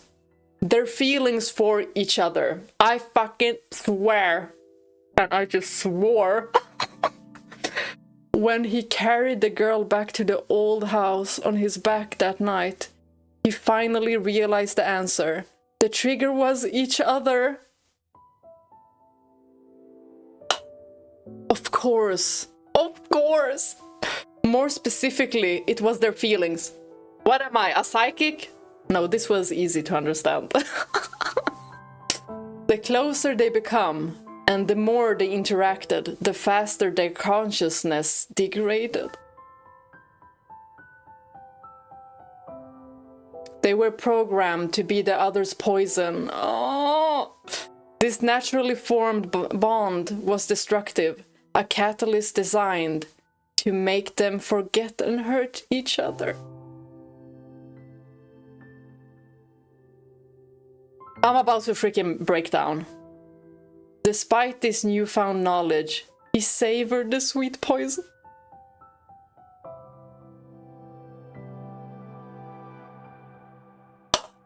All he wanted was to stand by her side and board the spacecraft destined to reach the far edges of deep space before the mechanism overwhelmed him.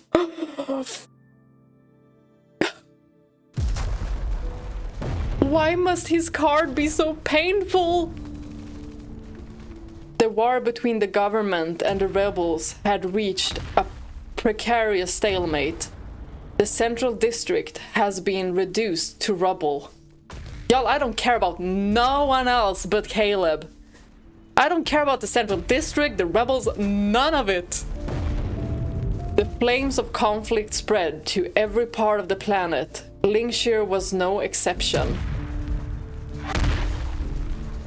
Outside the window, an ominous red glow lit up the night and was accompanied by faint, distant explosions.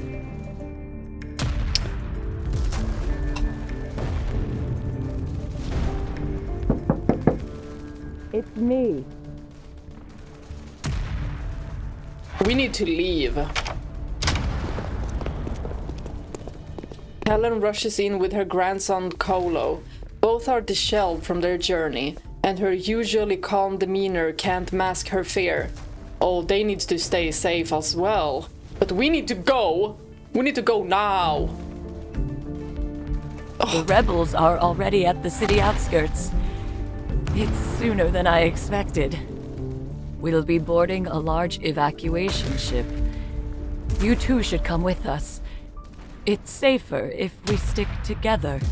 No, it's not gonna be safer. If they find us, everyone on board will die. Exactly! We need to go by ourselves. Caleb and I exchange a glance. We know that we are thinking the same thing. They're Thank just you, the same but person. our fuel is ready. We'll be leaving soon. They're not gonna But your jeopardize ship others. is a private spacecraft. It has never traveled that far. What if... Do you really have to go? Caleb pats the boy's head. We're going to a place where the seasons change. We'll see life grow, a summer sunrise, and real moonlight. Does this world have such a place?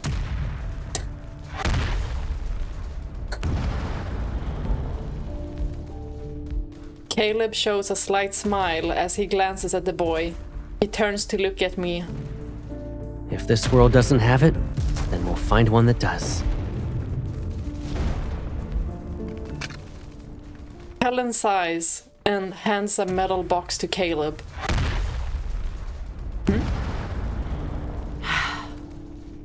Take this. It's the best warp drive I could get. Is it for the spaceship? And this is the communication key for our ship. Just in case. So long as you're within range, we can send a rescue shuttle. That feels good. After Helen nods, Kolo places a small communicator in my hand. Thank you. You need to go to that world you're looking for. Take care, children. Aww. So sweet.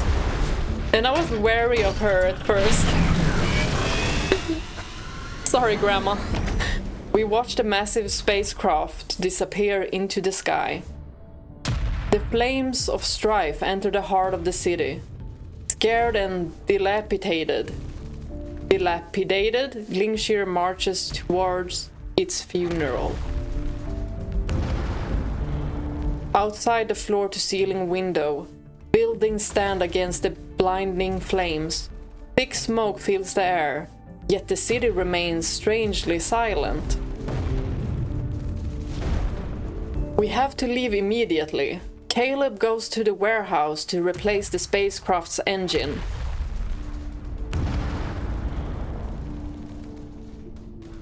I stay behind to gather emergency supplies. We'll meet up after I'm done.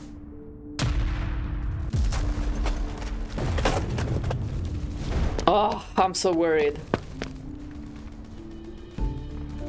I rush to the warehouse with everything I can carry. Yet I see Caleb standing outside the spacecraft with his back to me.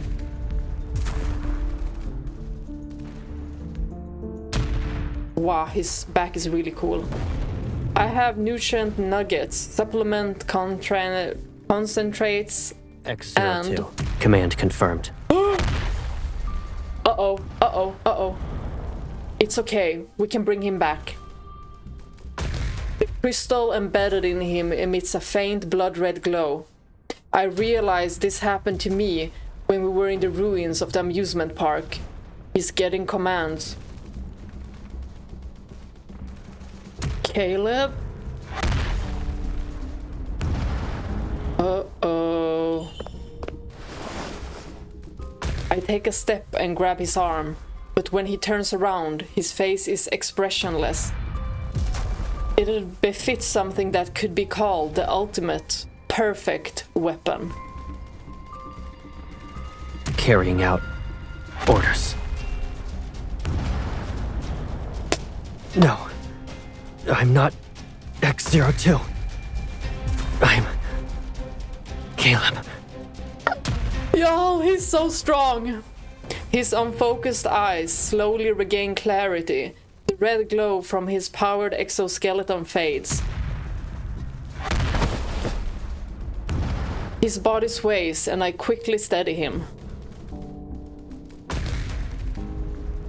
Are your memories being erased?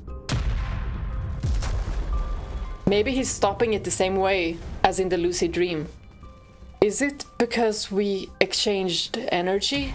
Let's get out of here first. Once we're safe, I'll explain everything to you. Only when we're safe. Oh my gosh. This man. Outside the spacecraft's viewport, Lingshir, consumed by warfare, shrinks into a speck of light in the distance. Oh Uh-oh, we're in space. As the spacecraft ascends, the entire planet seemingly spirals into an inferno. There's still a cutscene we haven't seen. I pilot the ship, but my heart races as if it's feeling someone else's pain.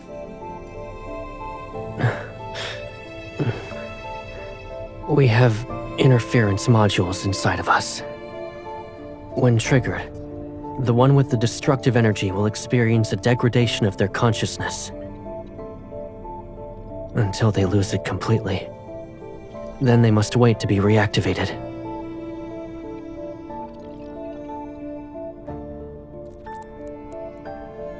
It's clear what those people feared. Weapons with a will of their own.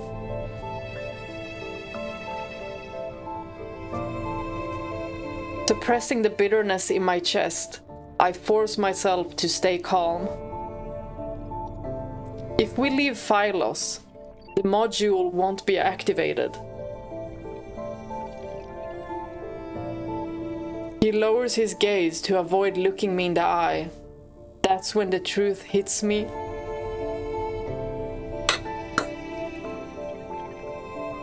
Am I the trigger?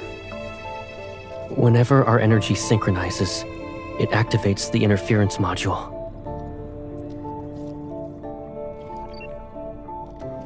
My body trembles, but a soft smile appears on his face. It's not your fault. They knew I couldn't stop myself from wanting to synchronize with you. Oh my gosh. Oh, my heart.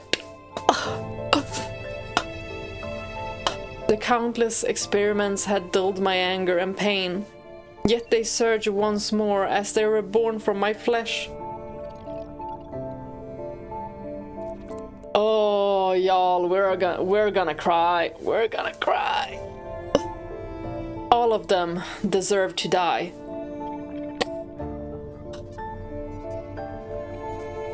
But who are they? I'ma come into this game and fight every single one of you! The researchers who modified us, the rulers who crave our power, the creators who gave us this energy. Or is it fate itself that's binding us in each other's shadows? Oh, the mention of shadows again. They really are merged together. Before me is this boundless universe, yet my hatred can only merge with its unfathomable darkness. This should have been my burden. If Caleb didn't exchange his energy with mine, he wouldn't need to suffer. Of course, he never would have told her. I grasp Caleb's hand and try to connect to the port in his palm. Suddenly, something warm and sticky. I slowly turn over my hand. Dark red blood has mixed with a golden fluid in my palm. It flows down my wrist. Oh my gosh. Caleb! I'm sorry. Caleb's smile softens as he opens his wounded palm. His transfer port has been completely destroyed. We won't be exchanging energy anymore. But at least, I got you onto this ship before I was taken away. I promised this would be our last escape, and I meant it.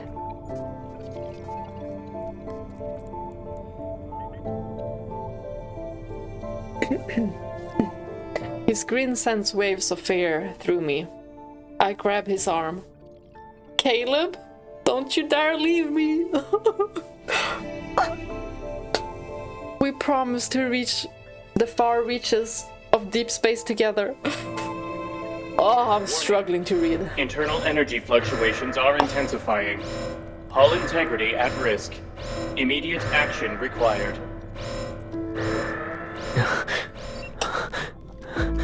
The floating blades. I can't control them for much longer. Oh, I know exactly what's gonna happen. He's gonna yeet himself into space. Even if you lose consciousness, it doesn't matter.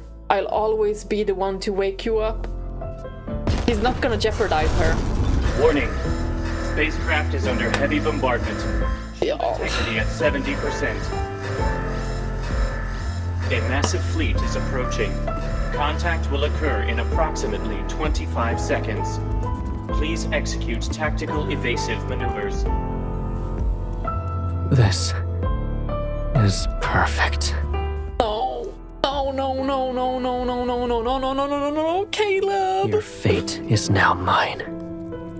This is the last thing I can do for you. He releases my hand, stands up, and leaves the cockpit. I try to follow him, but gravity pins me in place.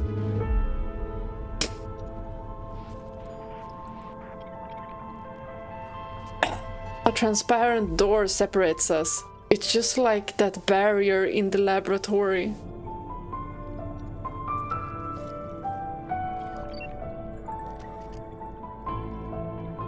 But he won't be waiting for me on the other side this time.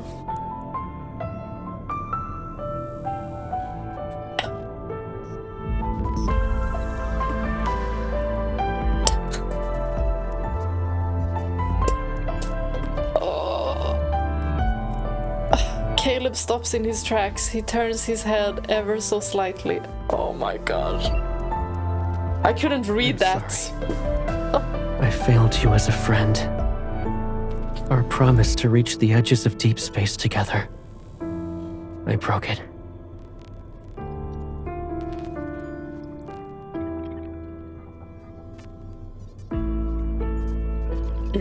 I can only see one of his eyes. Within it lies a gentle resolve that destroys my heart. But the promise we had since we were born, I kept that one. To always protect her? Bodies, minds, and spirits are from the same source, even if it all fades away. My soul will always resonate with yours, because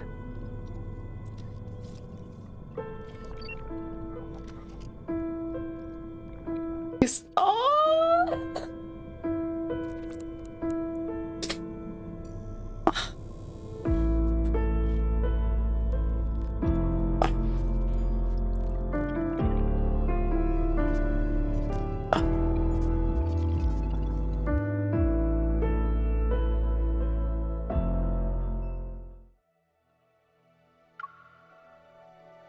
Let's just go. Caleb has a secret he never told anyone about. It was born the moment he became aware of her existence in the laboratory. He didn't know if it was related to their shared origin, her being the center of his world, or the fact that she was herself.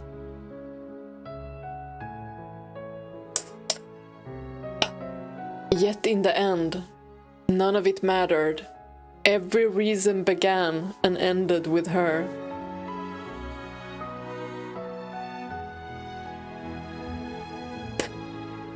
Oh, this is so bittersweet. This secret was a seed buried in his heart, and over the years, it grew into winding vines that formed an invisible net. It bound him and made him want to bind her just as tightly.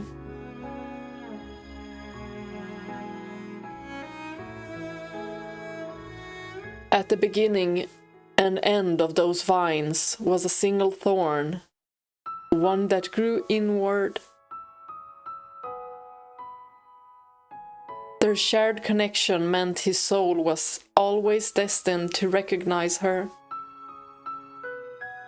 His soul resonated with hers again and again because he loved her.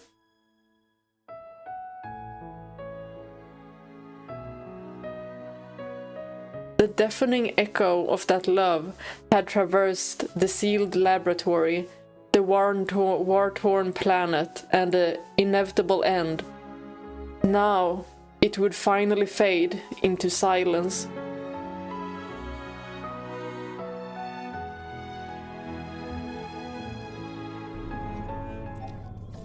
Independent combat unit detected. Multiple enemy vessels have been eliminated. The number of the fleet's pursuers has been significantly reduced. Warning. Combat unit's vital signs are fluctuating. Severe wounds are likely. Warning. Combat unit is in free fall. Immediate action required.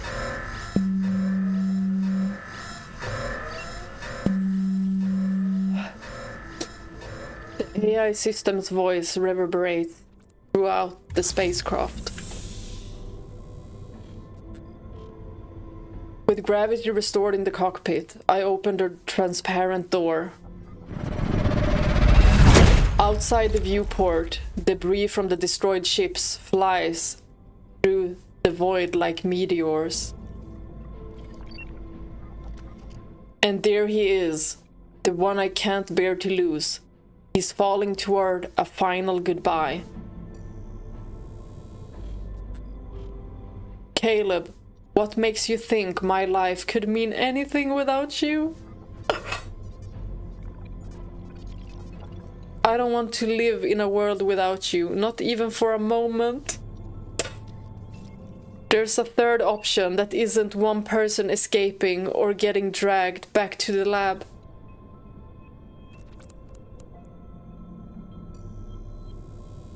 And maybe that's the ending I want. I touch the silver seed I always carry, open the emergency hatch, and leap into the void. Oh, why can't they just be happy? Controlling my powered exoskeleton, I drift through space. In the distance, ships explode in silence. The remains streak across this emptiness. The receiver built into my ear picks up a sound. The piercing screech almost makes me think it's an auditory hallucination.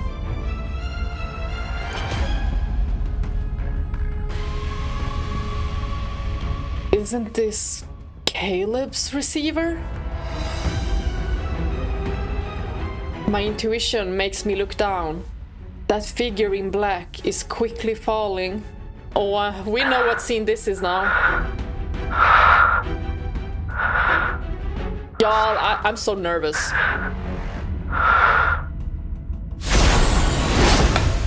As I hear his faint breathing through the receiver, I push my powered exoskeleton's engine to its limit and fly toward him. Oh my gosh. Oh, this is so beautiful.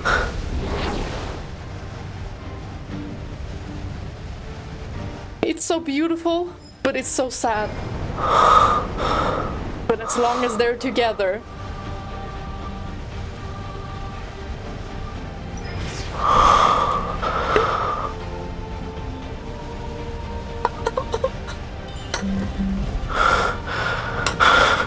He noticed her. You. How? Y'all, I'm about to cry again. I'm about to freaking lose it. You must turn back. That is not an option.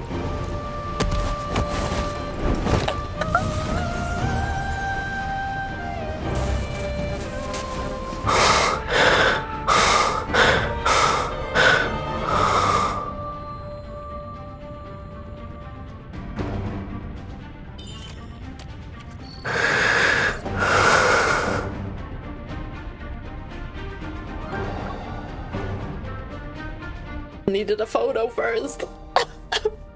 Because he looks hella fine. Oh. I'm crying, but I'm also seduced. Like,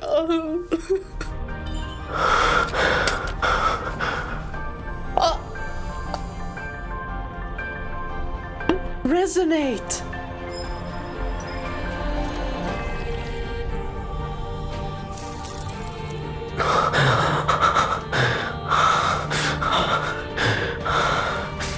She healed him. You should visit any place you want. Not without you. He's not leaving. Oh my gosh, he's so beautiful.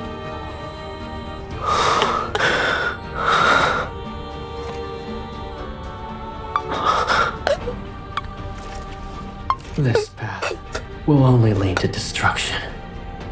I don't care. Oh, here it is. Here it is.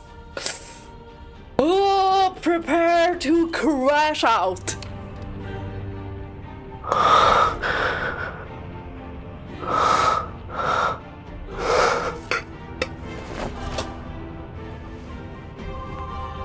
We're from the same source.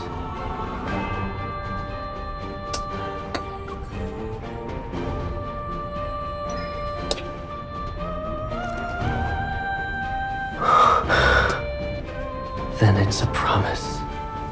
In life and in death. We will never be apart.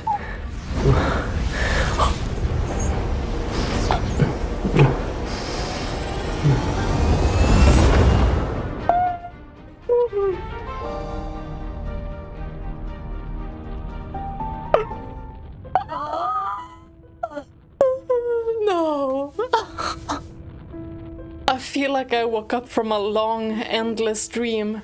In that dream, countless nebulae were set aflame in the fathomless depths of space. They collapsed and a black hole formed at its center. There was an explosion. New stars were born.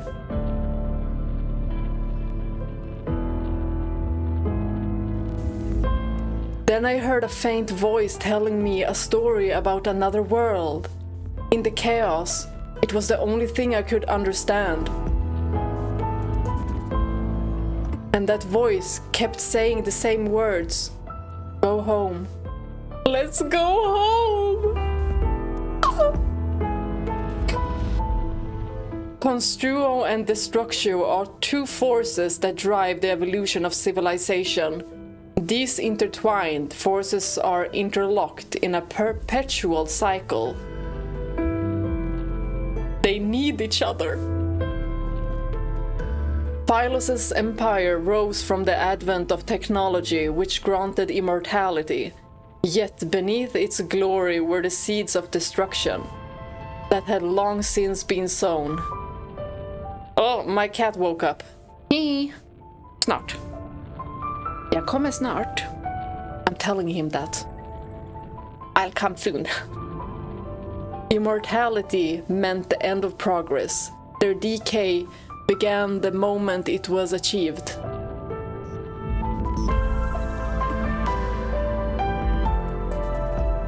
Immortality could not sustain an immortal civilization.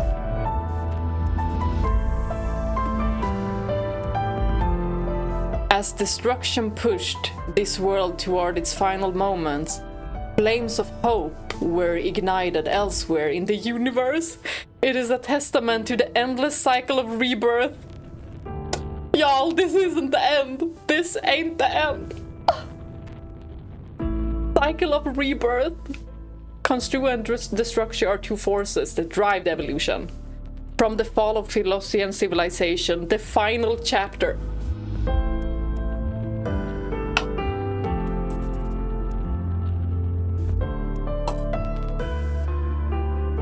Y'all, this was crazy good. Oh, I loved this myth. Very bittersweet, very tragic, but I still liked the entire plot of this myth. Oh, just let them be happy. Let them be happy. Oh, these myths They're so freaking great.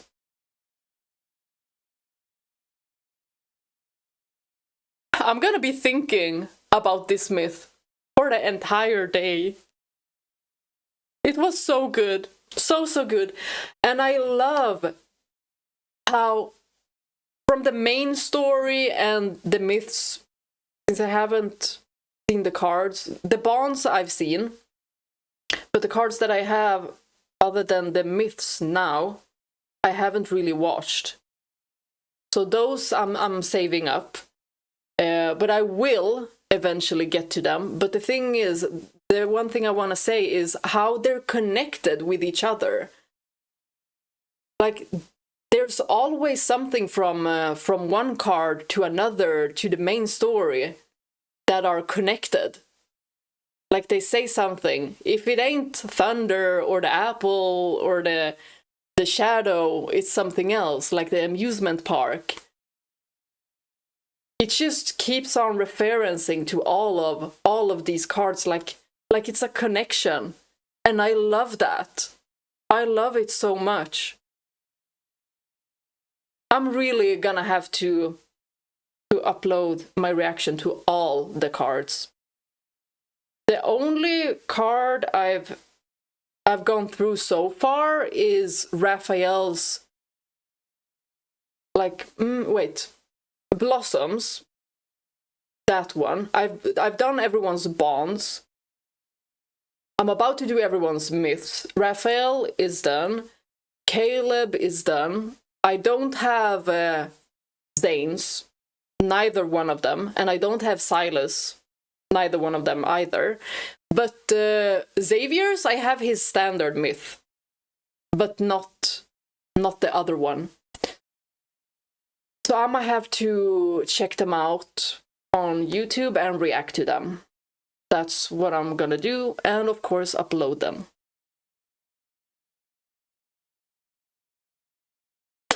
Oh my gosh, it was such a good myth!